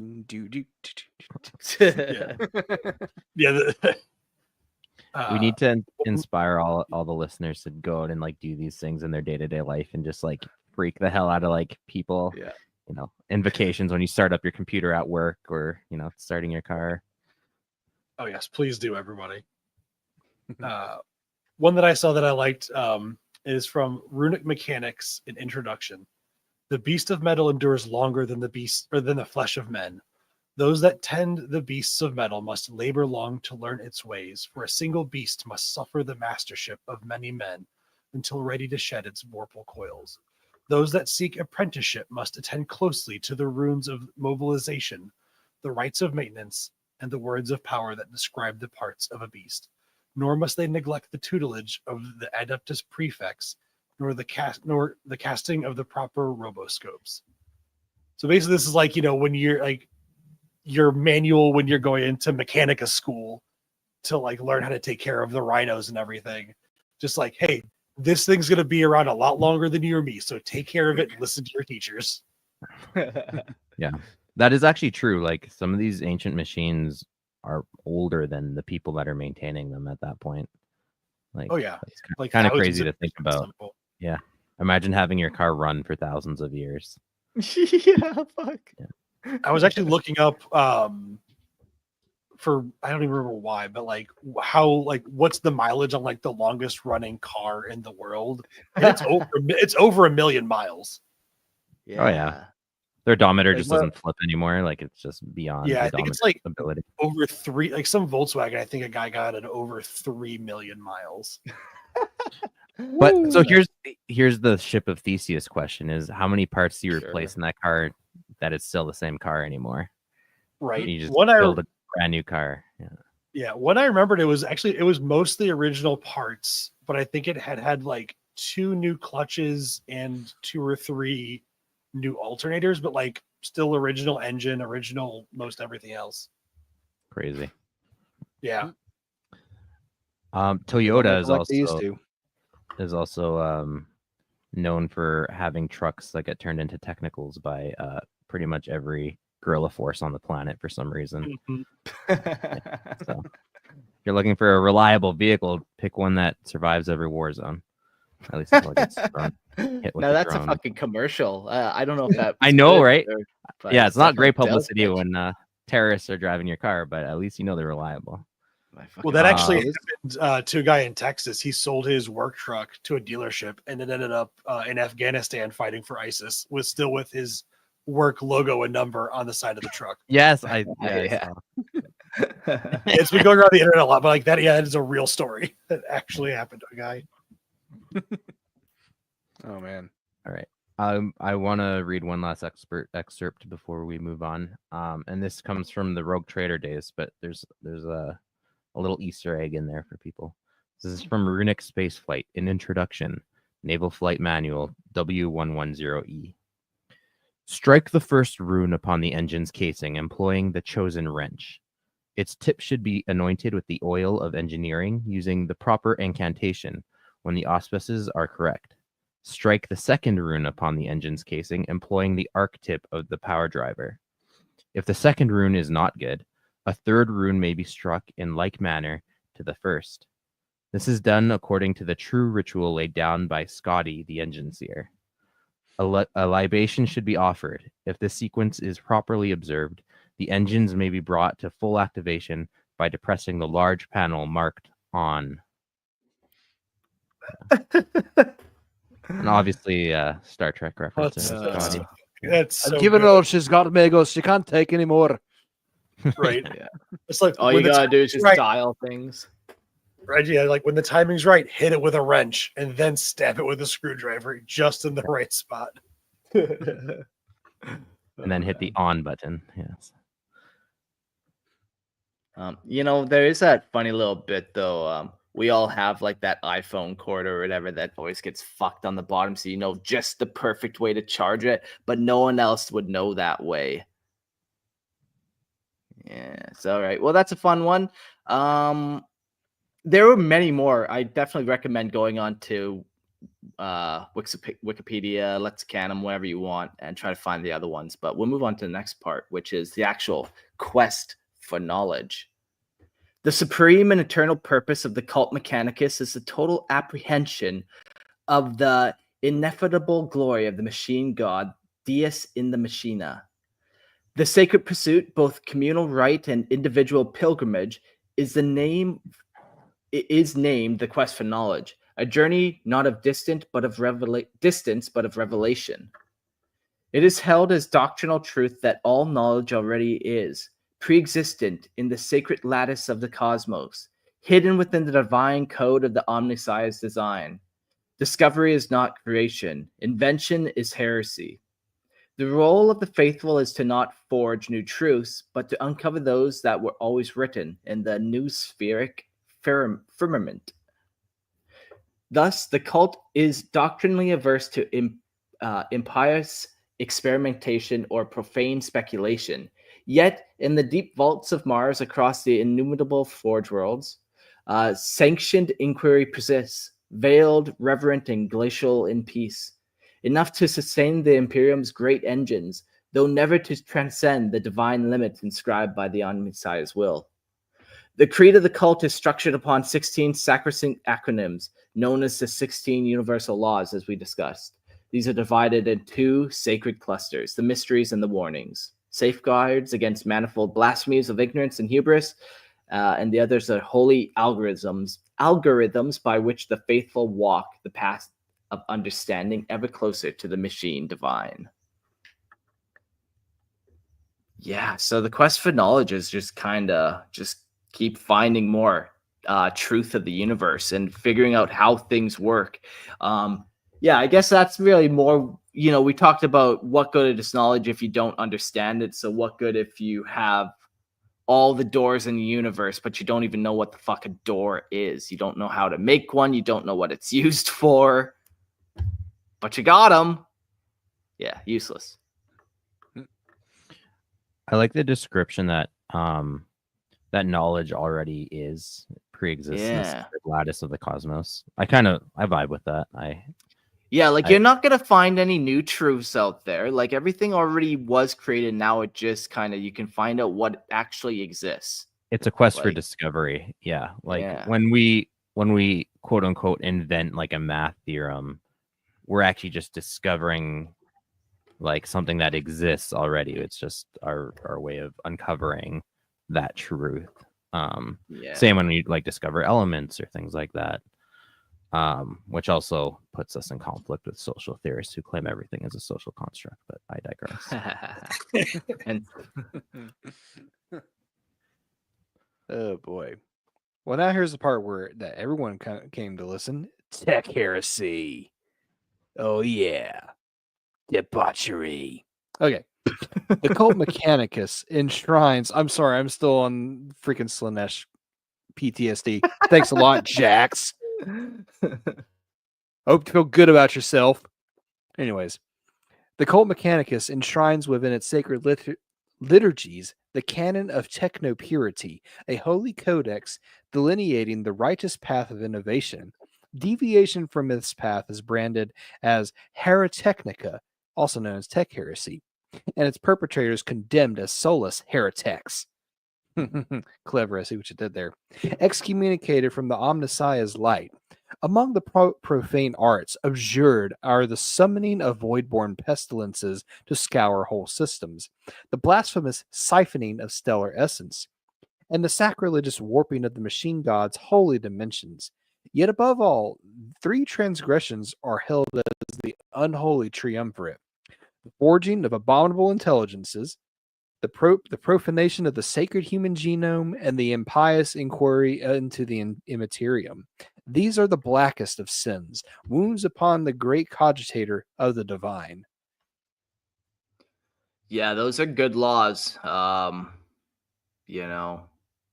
AI, it's always going to lead to the end of humanity every time. Don't fuck with the warp. I mean, I like to give the Mechanicus a lot of shit, but they're not entirely wrong when they made those rules specifically. So, yeah, and you might think. Sorry, go ahead. No, you. I was saying you might think it's weird that they introduce like one of the laws is basically don't mess with the human genome, but then going back to like their 16 rules, there was the one about like the human soul is granted by the by the machine spirit, by the Omnissiah and everything. So like they acknowledge that there is a link between humanity's biology and machines, presumably because without humans to build the initial machines, they wouldn't be there. Yeah. Yeah. All right. So with that, heretics. A heretic is the profane outcast of the Adeptus Mechanicus, a once sanctified servant of the Omnissiah who has diverged from the hallowed strictures of the cult Mechanicus. They are those who, in insidious defiance, fracture the sacred trust of knowledge, commanded by loosening the Mechanicus' divinely mandated dominion over technological lore, or by succumbing to the sin of unblessed innovation, unauthorized thought, individual experimentum, unaligned with the will of the Archmagos Doctrinalis. Some heretics, blinded by ambition, pursue the arcane illumination of forbidden data. In the empty echoes of their prayers, they come to believe that greater understanding lies beyond the prescribed canticles. In error, they surmise that deviation is a path to wisdom rather than obliteration. Often the seeds of heresy are sown not in the crucibles of Mars, but in distant spheres, among the Ordo Malleus within explorer missions to the galaxy's black reaches. There, the tech priest may be isolated from the unity of the noospheric chorus and the sacred archives of Mars. For many, such trials refine faith and renew the right of purpose. But there are those few whose cogitators begin to run divergent logic threads, questioning, adapting, creating. Thus begins their descent into profane solitude. Yet no matter how their fall commences, the path of the heretic is laced with the peril most dire. Discovery by the faithful results in swift retribution. They may be cast into the cleansing fire or have the holy sigils of the Omnissiah burn from their flesh before it is repurposed into servitor form, a final act of redemption through obedience. Heretics and their paranoia become ever more isolated. They excise communion with the faithful, replacing it with encrypted binaric mantras and defense-obsessed augmentation. They graft themselves forbidden weaponry and unblessed armor, sacrificing sanctity for survival. Their minds, once in tune with the machine god's pulse, thrum with unapproved frequency. It is crucial to note that heresy is not always the path to the ruinous powers. Though some heretics are inevitably seduced by the whispers of the warp, others remain stalwart in their resistance to chaos. Yet even without demonic taint, their deviation renders them abhorrent in the sight of Mars. Apostasy from the machine god's path, regardless of its alliance, is enough to mark them as separate from the sanctified order, as not of the Mechanicus. Thus are they distinct from the thralls of the Dark Mechanicum, but no less accused. Yeah, this is something I was actually just thinking about and decided to hold off on it for a second, but I really liked when I learned that you could be part of, I mean, I guess not necessarily the Dark Mechanicum, but you could be, a tech heretic. I feel like you could even maybe play Dark Mechanicum as not being a chaos worshiper, but just not following the prescribed Mechanicum, cult doctrine. For sure. When we were doing the series of just like the cult of excess, the cult of rage, we talked about everything except the Dark Mechanicum, because you're not always necessarily worshiping the ruinous powers when you follow those guys. It's not that kind of cult. Like, they got their own religion is the thing. Even the Dark Mechanicum, they got their own religion. They worship still the machine god and the motive force at the very least. Yeah, they could still be loyal to the Imperium, but they just want to innovate on the tech so they could fight, even like the actual warp tainted Dark Mechanicus and fight chaos and fight Xenos better. But they're just doing it in a way that is antithetical to Mars. Mm-hmm. Yeah. That's why Dark Mechanicum is kind of more like a blanket term of anyone that doesn't necessarily follow the cult Mechanicum that the Imperium recognizes. So doesn't mean all of them are chaos worshippers. It doesn't mean all of them are horrific, horrific scientists that throw ethics out the window. It's just they don't necessarily. It just literally means they don't necessarily follow the Omnissiah as recognized by the Imperium or the Mechanicus on Mars specifically. Yeah. Yeah.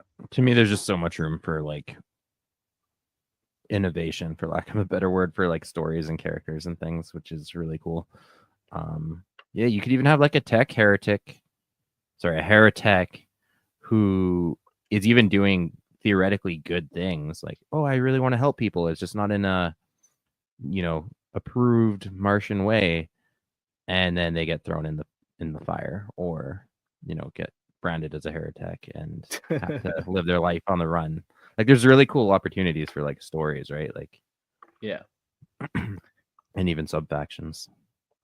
You could have a genuinely evil like bioscientist who goes off the rails and starts making their own blasphemous, space marine knockoffs and that. Like, there's so many things you could do with that. Did you just name Call? No. Yes. No, but yes. Yeah, isn't that funny? The heretic of all heretics, it isn't a heretic of Call, where he pretty much, going off what we kind of just talked about, fucked around with Space Marines, which is the Omnissiah's divine creation. That's not very respectful. Mark, you need to nail a codex to the doors of GW is what you need to do. Yeah, okay. I'm on it, and my people are on it. Don't worry.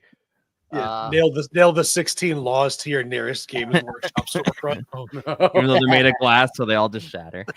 The Lorehammer Reformation has begun. I'll go to the Space Marines that are out front of every shop and give it like a little purity seal. Yeah. Warhammer Legal does not advocate for people vandalizing Games Workshops. Man, I like that, though. We're framing this as a reformation. The lore has become perverted, and we're here to set it right. Set it right.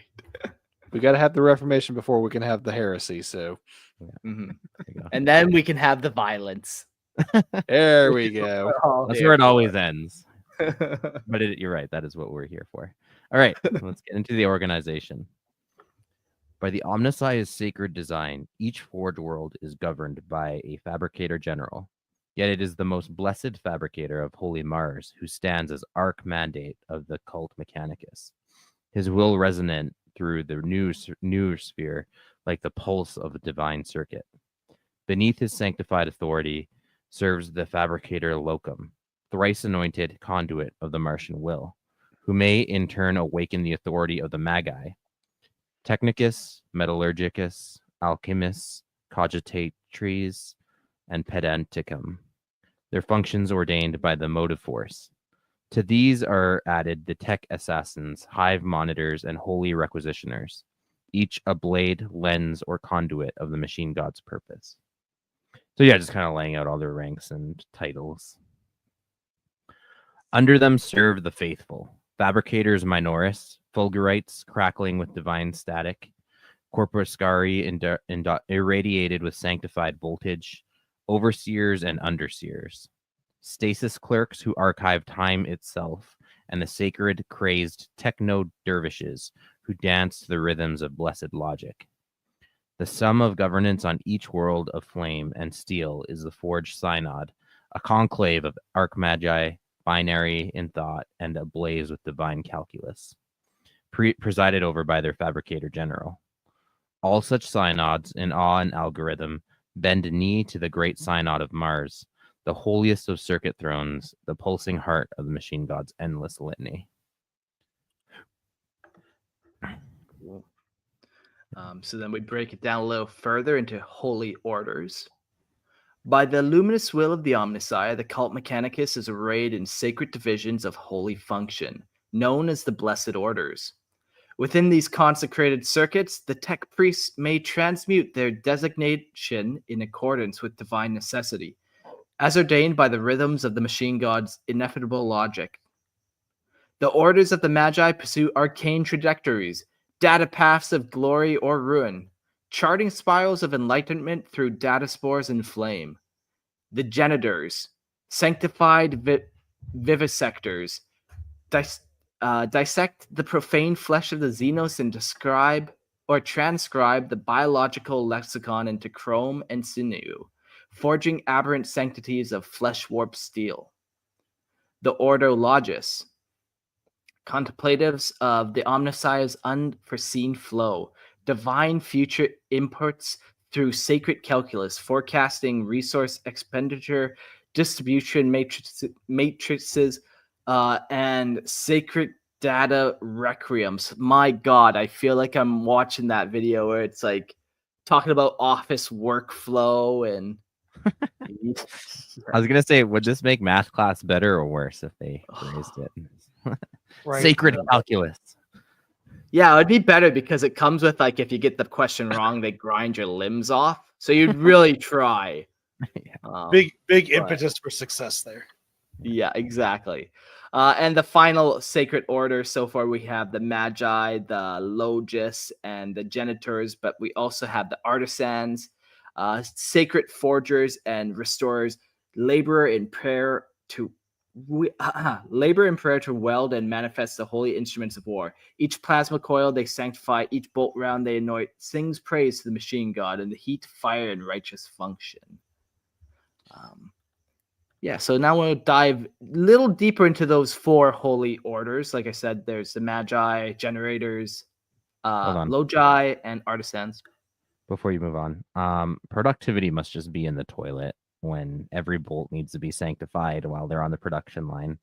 Oh, yeah. Yeah, but like I think what happens is like they just have a fan at the end of the warehouse with like a little mist bottle of holy oil. And it just mists the whole and accounts for everything. Yeah, exactly. Fun fact, the Orthodox Church in Russia is very involved with the military, and they have like there's videos of their priests and stuff like anointing missiles and stuff like that. Very 40K. They have a drop. Yeah, they have a drop church that's like an inflatable like church that they can parachute priests in onto the battlefield like out of like airplanes. It's Wow. Fuck yeah. It's really 40K. Like a church bouncy house they just drop out of yeah, pretty much. But they have like icons in it and stuff, so it looks like a 40K. It's very, very So 40K. Yeah. that up. Yeah, there's tons of pictures. Yeah. But yeah, I guess if you're spending $70,000 on a missile, you're gonna fucking pray for the thing before you shoot it. Oh, no. I mean, yeah. Oh man. So like Mark said, one of these is the Magi or Magi, depending on what region of the galaxy you're from. Blasphemy in binary, corruption encoded in flesh and thought. The so-called Magi are a heretic cult of profane logic, lineally descended from the apostate Moriana, she who spat upon the throne's circuitry and sought to overwrite the divine firmware of the emperor's will. Cloaked in the corrupted dialect of the God incarnate heresy, they seek the divine avatars, not for sanctified resurrection, but for null scripture and antithesis. Where the faithful would ignite the path of the Omnissiah's return, the Magi, vile in protocol and motive, would halt the divine subroutine, sever the second coming, or worse, repurpose the avatars as demonic conduits, unifying corrupted code and warp entity to force a chaos divinity into the Imperium. Their purpose is unholy. Their end is annihilation. Their very existence is a virus against the machine god's perfect logic and must be purged. And must be purged with the sanctified flame and the holy algorithm alike. Yeah. Plain Jane makes a good point. It's pretty sure they grind off your limbs when you get it right, so you're closer to the machine god. So yeah, the holy flame is for when you get it wrong. It's a cruel place. So for the Magi, are all the Magi would be like Dark Mechanica members? That's No, what no. it's looking like, or just like a really bad offshoot of, I don't know. I don't know where I was going with this. So, Or is this like maybe this is just like for that like branch of like the darker Magi? Whereas like because there's like the different Magus within the Mechanicus also. So Yeah. Huh. Maybe I wrote something down. Honestly, that looks like I wrote something down wrong, to be quite honest. So we're going to chalk that up to Mark as a dumb bitch. And this shouldn't be like this. This is one of the holy orders, so it shouldn't be heretical. Yeah. Like, and I imagine like there probably are like the Dark Mechanicum versions of them as well. So it might just be like that Sure. half of it. Okay, yeah. I'm glad because I was getting confused the entire time I was reading this. I'm like, this is supposed to be a holy order. Why am I reading about heretics? My bad, folks. That's right. Mark, Just take is it everything enough- Gerald read and flip it to the good side, and that is the Mechanicus of the Adeptus Mechanicus. Yes, there we go. Schedule mark for servitorization. He didn't pour enough holy oils on his laptop before he was typing Oh man. No. Man, thousands of autistic children everywhere disappointed in me for ruining the lore. How You could I broke do It's right. it? You're our, it's right. You're our dumb bitch, and we love you for it. So after Mark, the I'm gonna Magi, nail a codex to you. No, no. not the forehead. The Codex Lorehammer does not support this action, but I look forward to it. So after the Magi, we have the Janitors. The Janitors, sanctified order of divine anatomy, are ordained within the ruling priesthood of the Adeptus Mechanicus, known also as Magos Biologus. Shout out to Dad Hammer. They decipher the sacred code of flesh, mapping genome and sinew as expressions of the Omnissiah's will.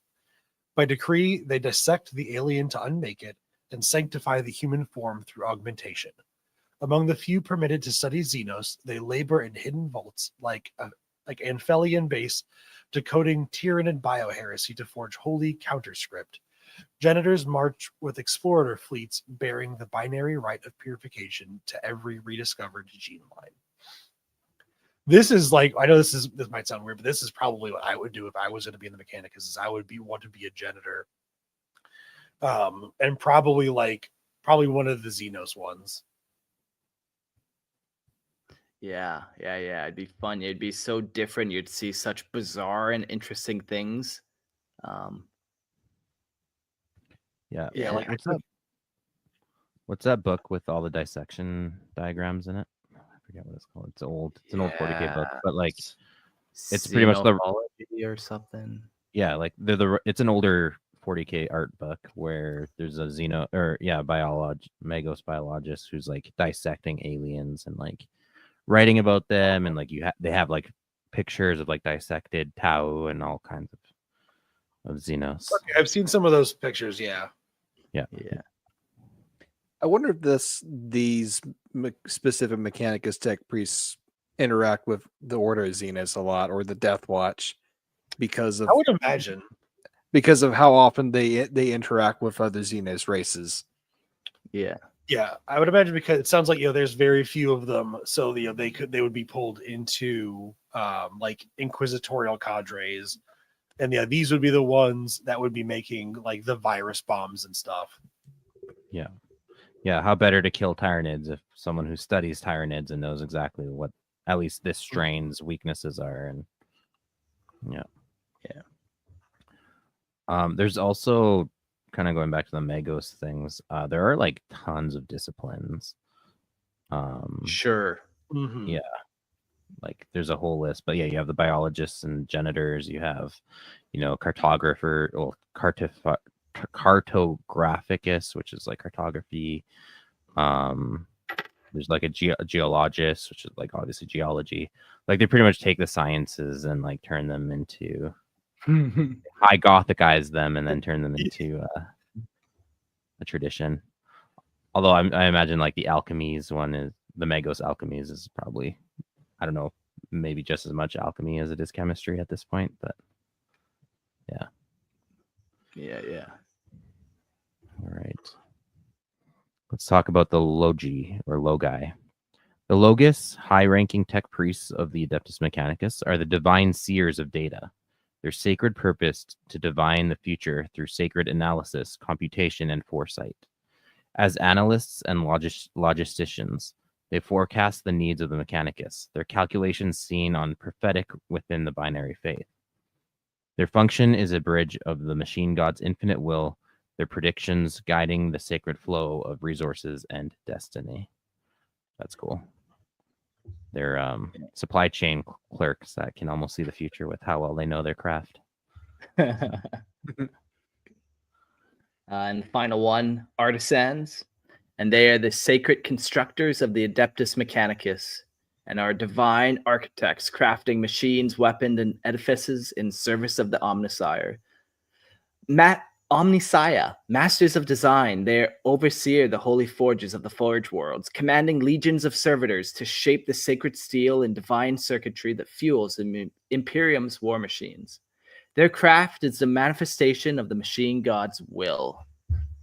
Cool. So yeah, just all the guys who are out there building, like, this is the vast majority of the Mechanicum and all the different ranks in it, from, you know, the lowly line workers to the factory managers, all the way up to the top. So one thing I was thinking is if there was ever going to be any like innovation that came within the Mechanicus that didn't come from the Emperor, or other like weird fringe plot reasons, like if there's gonna be actual like within the Cult Mechanicus innovation, would it probably come from the Logi, since they're the ones that do all this like foresight computation and analysis? Like they could finish some hundreds years long computation and be like, this led me to this innovation from the Omnissiah to do this thing with these machines. yeah, I could definitely see that being a very likely one. You could also make an argument for the Janitors if you come across different elements. Like, just imagine coming across Wraithbone for the first time and then be like, holy fuck, this is a new element beyond what we've ever used. Like, that would change a lot. But I get what you're saying for sure. Logi would be very good. I pulled up Magos too real quick, just as a little recap. Magos is a high-ranking member of the Adeptus Mechanicus. They are devoted disciples of the precepts. That doesn't quite tell what they do. Is there a difference between Magos and the Magi? Yes, there definitely is. And I'm reading the Magos, so that was my problem. I thought that was just a plural form of Magos. That's what I thought too. Yeah. Well, as always, it seems we have to split and go to war with each other, I guess, whenever there's a doctrinal difference. Give me his knees. I want to break his knees. 40K, we have to split right down the middle, so it's going to be 2v2. Yeah. Okay. So they are different things. Magos is its own thing, and Magi is its own thing. And then, yeah, sure, there's also Magos Magi, where it's but fucking that's now we're just nonsensicaling. But Magi, that what we're talking about, the Holy Orders, fuck, it took me to that Chaos Cult one again. I don't know, man. But if you look on Lexicanum, they have some cool artwork that has the logo for it. But what am I supposed to Google? Is it Magos or Magi? What?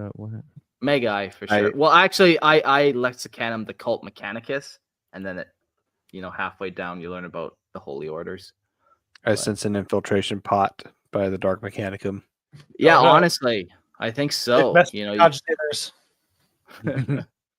mean, honestly, the Dark Mechanicum needs their own episode anyways. At some point in the future. Have done one before, but it was a while ago, and it would be interesting, like how much new lore has come out, like Vashtar, and I think there's a Horus Heresy character too that's come out since I've talked about him, so it'd be fun. Anyways, let's move on to the military forces. So, military forces of the Omnissiah. The Tech Priest Dominus, a divinely appointed leader, commands a battle congregation, a holy host of servitoria, elector priesthood, and the Legio Cybernetica. Each ranks in sacred function, from the engine seers who bind flesh to machine to the mighty Cataphron Clades and the arcane Corpuscari and the Fulgurite Brotherhoods. You are giving me a lot of words tonight. Conduits of sacred energy. At their command are the robotic guardians of the Legio Cybernetica, led by the Data Smith, the emissary between organic and machine, enforcing the will of the Omnissiah through the unyielding Castellan robots. Yeah, this episode gives Star Trek a run for its money on technical jargon. I feel like their tech jargon, I mean, 40K's tech jargon does make a little more sense though, because they're not just like there are like Legio Cybernetica. You can guess what that means, right? Like, yeah, there are real meanings baked in. Whereas, like, I feel like Star Trek, they just throw a bunch of random words together and claim. Hand me my quantum spanner. Yeah, I'd say that like 40K has more like nonsense tech jargon or like tech jargon words, but because like half of them are rooted in our languages, that they are a little bit easier to grasp what they're going to be doing. That's why when you read High Gothic, there's just enough actual Latin involved to make it look plausible. I think we did a whole episode a long time ago on like the military forces too, the Mechanicus, if I'm not mistaken, Mark. Yeah, we did.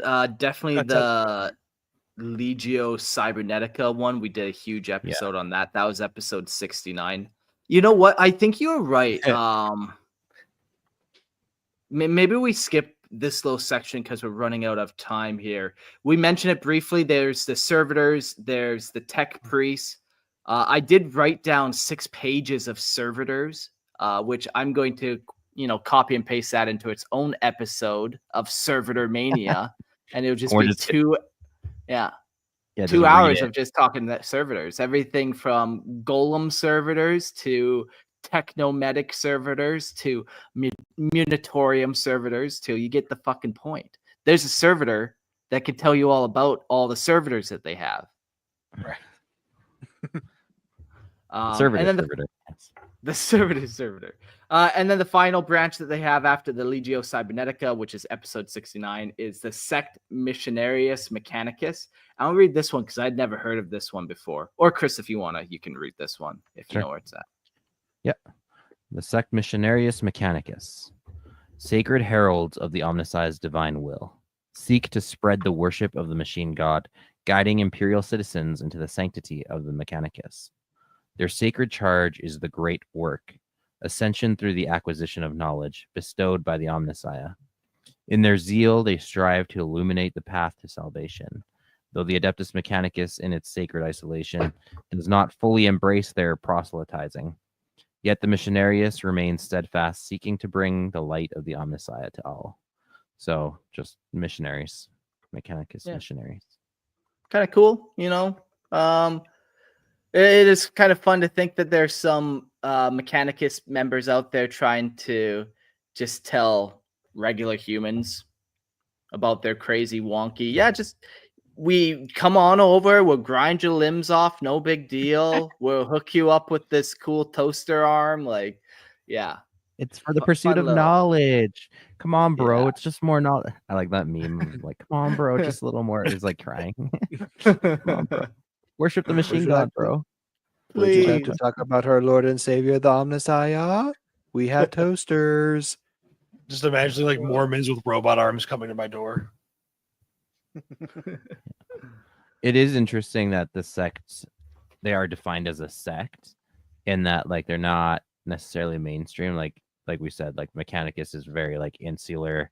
They don't like to proselytize so much. So this is like a subgroup of them that are kind of like, a little bit probably more on the fringe. Like, we're not going to persecute you for doing this, but also not really in favor of it either. That gives me an idea, but I might come back to it later if we've got time in the episode. Okay. Well, we got time. Say it now, I think.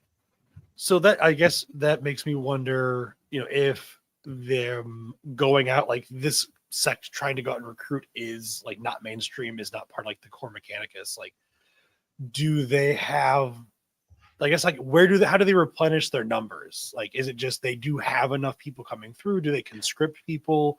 Do they have, worlds of, baby making factories? Do they clone? Like, how do they replenish their numbers? Let me introduce you to the little known baby making pits of Mars. They sample the finest seed from the finest magos and distribute it liberally to the masses. Wonderful. It's a beautiful thing when it's done right. Yeah. Cool. Yeah. Well, we're getting to the final little bit. I had a section here about the cult mechanicum and then the imperial cult, but I feel like we did a pretty good job of kind of differentiating them, especially at the very beginning. Some real world tie-ins, and maybe we'll skip that part and jump with the last little bit of our time to the topic of the void dragon, something that comes up often when talking about the machine god. The Void Dragon, a mini so cool that I actually have 2 copies of it. Maybe worry, they're all that's the gonna be void dragon we're talking about, but maybe it's a different one. Hard Oh, to who say. knows? Hard Who to knows? say. Well, let's dive in and find out. In the hallowed whispers of the cult of the dragon, the machine god is not merely a divine presence, but a living, breathing relic of an era long forgotten. They speak in awe of the Satan shard known as the Void Dragon, an ancient cosmic titan of unimaginable power now bound in the stasis tomb forged by the Necrons beneath the darkened sanctum of the Noctis Labyrinth on Mars. Before the dawn of the Imperium, before the Emperor himself strode upon Terra to unify mankind, he confronted the Void Dragon. In those earliest days, his divine might could not cleave the Satan asunder. Instead, in his boundless wisdom, he cast the great and terrible being into the depths of Mars, that its primal energy might stir the birth of the Adeptus Mechanicus, a sacred order that would prove instrumental in the Emperor's great designs. Long before the light of the Great Crusade shone upon the galaxy, this, the grand lie of Mars, lies buried beneath the sacred sands of the Red Planet, entombed within the very husk of the Void Dragon itself, the secret of all secrets. The veracity of this myth, once relegated to the realms of the blasphemous and the obscure, has grown weighty in the eyes of those who witness the awakening of the Necrons. It is said that a fragment of their ancient war host, so vast in their reach, managed to breach the sacred defenses of the Imperium. Their metal steps echoed through the darkened halls of the Segmentum Solar, striking the heart of Mars. Their aim remains a mystery, for though the Necron forces were met with the wrath of countless Skitarii and the Emperor's Titans, they left no trace of their purpose upon the Red World. Yet it is the unthinkable that lingers. How, with silent stride, they passed unchallenged through the sacred territories of the Imperium, even unto the very heart of Mars. In the wake of their intrusion, the Mechanicus imposed a shroud of secrecy upon the Noctis Labyrinth, a perdita zone that now stands as an iron curtain, its sanctity guarded by nothing less than an entire Skitarii legion. Thus the machine god's will endures, concealed within the depths of Mars, while the secrets of the Void Dragon remain locked in the crucible of the machine's divinity. And now, Mark, I think you said you had a crazy conspiracy theory regarding the Void Dragon and Musk. Yeah, we'll get to it, but let's keep building up this a little bit more. We've thrown out some concepts, but so before we get to all our theories, we'll keep building. So up next, let's just talk about the actual Void Dragon, the Satan that we think is the Void Dragon. Because we don't know, man. We don't necessarily know. All right. So the Void Dragon, the most exalted and transcendent among the Catan, sorry to make sure I wasn't muted, is venerated as the epitome of forbidden knowledge and unholy mastery over the very fabric of existence. Its wisdom extends beyond mortal comprehension, and it wields the unrefined Blackstone with a divine grace, commanding its raw power as though it were a hymn unto the machine god itself. The celestial force is released in an immaculate cascade of energy coursing through the necrodermis of its Catan shards. Their forms shift and flicker, ever in a state of divine flux, as if caught between the infinite dimensions of reality and the imperceptible weave of the void. The physical manifestations of the Void Dragon are but shadows, eternally changing, bound to the quantum interplay of the cosmos, a constant cycle of transcendence and dissolution. Or, you want to read that part, Mark? Or it's just Elon Musk, who's been banished to Mars for being a nerd and locked away. It's not that deep of a theory, really. That's all you got, Mark, eh? That's all the evidence you'd like to put before the court. Yeah. You be the judge. Elon Musk's final SpaceX launch was just him, and it crashed into Mars, and he was there in stasis now. That's all it is. Yeah. Oh, no. Yeah, so the Void Dragon, it adds this unique element of this like master of the Materium where you can bend elements, you can make things kind of just happen, and it's not through warp, it's through like material mastery. Science, some people call that. Yeah, you can bring things to life almost even, and I'm just thinking like where would that fall? Would that be like the Omnissiah pretty much? Like, okay, if that really is what's causing this whole Mechanicum craziness, it's not the machine god itself. It can't be, because that's like the Omni everything. Like that's a creator. So the Omnissiah, yeah, maybe it would be a good Omnissiah, the Void Dragon. Yeah, well, I mean, kind of rewinding to the beginning of this episode, we kind of discussed about like the Mechanicum and how they perceived the Emperor when he arrived. Like if all this is true, then the Emperor did engineer the Mechanicus by capturing and imprisoning the Void Dragon. First of all, so of course he's going to set it up in a way that like when he comes back to collect, he's obviously going to set it up in a way that he benefits from their creation. And then the other thing is the Omnissiah is a lie. Like it once again, it's the Emperor manipulating events and then using people's like own religiosity against them in a way, maybe not against them, but for his own purpose. And yeah, like the Void Dragon is the reason that this cult even started to begin with. You know, the secret whispers, this quest for knowledge, all that stuff is found in the like, or is created by the Void Dragon. Then, you know, yes, the Void Dragon is the Omnissiah, but also the Omnissiah doesn't even exist. Sure. Because it's the Void Dragon. Yeah, and this whole thing is a charade that was engineered. I guess like you could also look at it as like as the Emperor like engineered the Mechanicum, but maybe didn't engineer the religious aspect of it too. Like that part, like when he came to Mars, he knew there would be the Mechanicum there, but maybe he didn't realize that they had become this like religious cult and just had to figure out how to roll with it. This didn't go, and that's also, you know, on brand for the Emperor. This didn't go exactly as planned, but I'll figure it out. Yeah, like it almost reads, and like I did write this myself based off other stuff, but his divine might could not cleave the Satan asunder. Instead, in his boundless wisdom, he cast the great and terrible being into the depths of Mars. Yeah, it almost sounds like there's a tinge of him like, I'll just deal with this later. Like, yeah, there might be a plan for you later, but next thing you know, you started a first problem. Yeah. Yeah, he's like, shit. That's why you has have it to deal really been with your problems. Yeah, has it really been 30,000 years since I banished the Void Dragon to Mars? Like, I thought I'd get to this sooner. And check on that.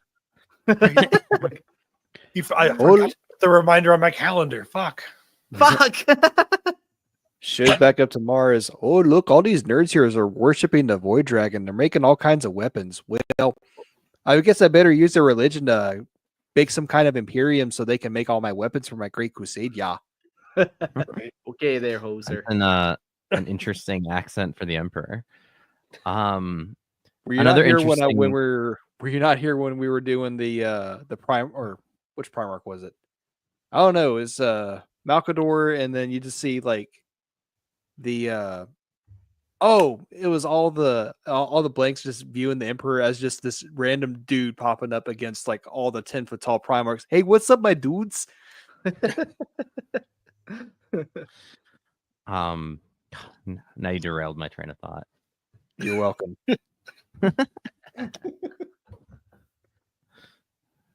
Oh yeah. When the Emperor first fights and imprisons a void dragon, it's like the medieval era. So like, there's also some unexplained phenomenon about how he got the void dragon into Mars in that era to begin with. Maybe he rode the void dragon to Mars. Who knows? Yeah, but like with him having warp powers, he could have opened up a small little warp teleport gate. Sure, like, sure. You know, technology isn't the only means back then. Yeah, or there was a Dolan gate on Earth that goes to Mars that he used to. Or even maybe not a Dolan gate, maybe Webway, or that was specifically discovered much later, the Webway. So maybe not. And anyway, there's ways. The Emperor has his ways. Sure. If he can start a machine cult thousands of years into the future, he can figure out how to get a dragon onto Mars. Which would make him definitively not Elon Musk, who has failed to get a rocket to Mars yet. So, you know, potato. He's not dead, so it's not a failure until he's dead. And no, that's not a threat to him. Warhammer Lego. Warhammer League will fix this in post, please. Yes, they will. All right. Shall we talk about the cult of the dragon? Yeah. A subset that has emerged around the void dragon. In the sacred chronicles of the Mechanicum, there exists the shadow of a forgotten faith, a cult that once thrived within the desolate and forsaken recesses of Mars. Amidst the enigmatic labyrinths of the Noctis Labyrinthus, this was the cult of the dragon, a sacred order whose devotion transcended the bounds of mortal understanding, dwelling in the realm where the red sands yield only secrets to the faithful. During the 30th and early 31st millennia, the cult was deemed by many as little more than a throng of heretics. Madmen lost to the whispers of the void. Their home lay in the heart of Mars' most perilous domain, a place of deep mystery, where the light of reason seldom touched. To the greater Mechanicum, this region was a forsaken wasteland, a place to be avoided, shunned as though it were tainted by the touch of the divine itself. It was here between the jagged lines of the Valles Marineris and the towering peaks of the Tharsis uplands that the cultists made their abode. In ages long past, many of the Mechanicum's finest tech priests had sought to build their forges upon the cursed land, driven by ambition and the promise of great legacy. Yet their efforts were ultimately in vain, as they were forced to abandon their creations, repelled by the land's unyielding mystery and the malign presence that seemed to stir within the depths. Yet to those few who remained, defiant and resolute, they did not flee. Instead, they formed the cult of the dragon, a fellowship bound by the unshakable belief that the void beneath the labyrinth had hid not just death, but the key to a higher calling. The object of their worship, the slumbering being beneath the sands of Mars, was known to them as the dragon, an entity of vast power, whose presence echoed throughout the very fabric of the machine god's divine creation. Whispers among the learned have since led many to believe that his being is none other than the Catan shard known as a void dragon, an ancient hibernating god that of the stars, a titan from before the dawn of the Imperium. Yeah, it stands to reason that, you know, the cult of the dragon is worshiping the void dragon. But to others, this being is more than the remnant of ancient wars. To them, it is the primal source of the faith that would eventually birth the Adeptus Mechanicus. This power bound in the heart of Mars is seen by some as a true origin of the machine god, the divine spark from which all knowledge, all wisdom, and all purpose flows. In their eyes, the cult of the dragon was not mad, but enlightened, worshipping the very essence of divinity, and would guide the Mechanicum to its sacred mission. Yeah. So where do you guys land? Do you want it to be the Void Dragon, this Mechanicum master of the Materium, or sorry, this Necron master of the Materium, Satan? I think it would be extremely hilarious that everything the Mechanicus is founded on is a complete fiction done by alien technology. It would be freaking hilarious. Yeah. I like the idea. I don't know if I would say it would be a complete fiction, because like they're being influenced by this, you know, it's not being influenced by the warp. They're being influenced by, you know, reality, by this reality shaping being. I'm sorry, let me rephrase. Their entire dogma by the time you get to 40K is based on a lie. because they abhor the alien intelligence, they abhor the alien technology, but everything is founded upon the Void Dragon, which is a Necron being. Oh yeah, I love the contradictions in that, and I think that plays super well into the setting of 40K. Like every little bit of sort of like conflict that you can add into something without completely destroying it, I think really plays into the 40K setting super well. So like I like the idea of it being the Void Dragon. I would love for, I don't know if I'd say I would love for that to like actually come out, but I love that the idea is there that it is the Void Dragon, that their society was, that was built on a Xenos, and that it was built on a Xenos planted there by the Emperor. And so, it keeps causing these little schisms to keep happening within them. Yeah. I don't mind it being a Satan Shard, the Void Dragon, as much. But way back in the day when this kind of came out, it was Satans were a little different back then, and sharding operated a little differently. And we definitely didn't have the Void Dragon model out at that time either. But I don't mind it now where it's like, okay, yeah, no, this hasn't actually captured a whole Satan. This could just be a small piece of the Satan. It doesn't take something out of the universe and lock it away necessarily, which is kind of nice. Just takes a piece of it. Yeah, that kind of had me thinking, because they say the Void Dragon, but we know it as a shard because the shard of the Void Dragon is available as a Necron unit for whatever army. And we also know that the Satan are scattered into thousands of shards across the galaxy. Yeah. Yeah, and this might just be the biggest one, possibly, but we have no reason to think that. It could be the smallest one at the same time. Yeah. Maybe it's just this shard is the Void Dragon, and it's a shard of a larger Satan that we don't know the name of, too. Sure. Yeah. Who the fuck knows? Christian, what do you think? Do you like it? Do you want it to be the Void Dragon or not? Man, I have mixed feelings. Kind of in the same boat. Like I wasn't a big fan when they first introduced this idea. I do, but I agree. Like the whole thing on contradictions. Like even the Mechanicum itself is built on contradictions. Like the Emperor is contradictions as well. He's a god. He's not a god. It just plays into the setting. But it goes back to the whole thing. Like maybe throw it out there, but never really resolve it. Which lately has been kind of tough, right? Like. And I would like to see some other options also added to the mix so that it's not the only option. So therefore has to be true. If there's other options or, leaving a little bit of mystery around it. I like the idea too, that the Emperor engineered the Mechanicum. That's also like, in the vein of the hypocrisy of it all. But yeah, I like if it's like what if one, what if the Void Dragon is just like the first spaceship the Emperor took over there, and it had like a bunch of repository of data, and that's how he did it? Like it could. I like what you said there, basically about obviously any of these mysteries we never want to know the answer. We don't want to know about the second 11th Primarch, but we would like to know options of what they could be, and that makes it fun. Yeah. Give me more options of like alternative theories. But don't ever resolve it. Yeah. It's the anticipation that I enjoy. I don't like that. I don't.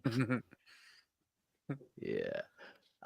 Very cool. I like this episode. It was fun kind of learning about the tenets and stuff and all the laws. Were very interesting. So well thought out. I like definitely how it's just like, the Trinity knockoff. It's just so easy to comprehend and just add so much just right away value, I suppose, or like longevity to it. Wait. It's one of the more complicated things to understand in theology, but yeah. So that's another thing actually I don't like about it just being explained away by the Void Dragon is they have this very rich like religion built up, and then like just to hand wave it all away being like, oh, it's all made up, it all doesn't matter. Also I don't like either, so don't resolve it. Mhm. Yeah. Cool. Any other closing thoughts on this episode, boys? Nope. Just that there's more to come from the Mechanicum.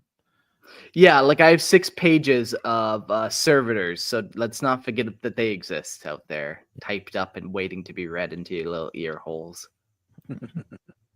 Yeah, I think this episode just shows how much, how deep all of these factions can go into their own lore. That, with somebody who's more new to the hobby like myself, even listening to Lorehammer episodes and reading Lexicanum and starting to read the books, like that's just breaking the tip of the iceberg with each of these factions. They all have this such well written minutia to them in some aspects, whether it's these laws of Mechanicus, or delving into what's been written for like the Codex Astartes. All these little bits of world building that add up to the hugeness that is these factions. Yeah. Very cool. Well, yeah, let's do some closing thoughts and wrap this episode up. First, we'll say a prayer to the machine god. Thank you for letting our technology work smoothly and operationally. Thank you for not electrocuting any of us when we plugged it all in. Thank you for the smoothness people will find going to Lorehammer Listener Lore Podcast. They'll have smooth transitions over there. That was awful. Okay, carry on. Go check out Lorehammer Listener Lore Podcast. I read homebrew lore. And I know Court's not here, but he does have his own podcast called the Funkatronics Rex Podcast. It's fun. Give it a listen.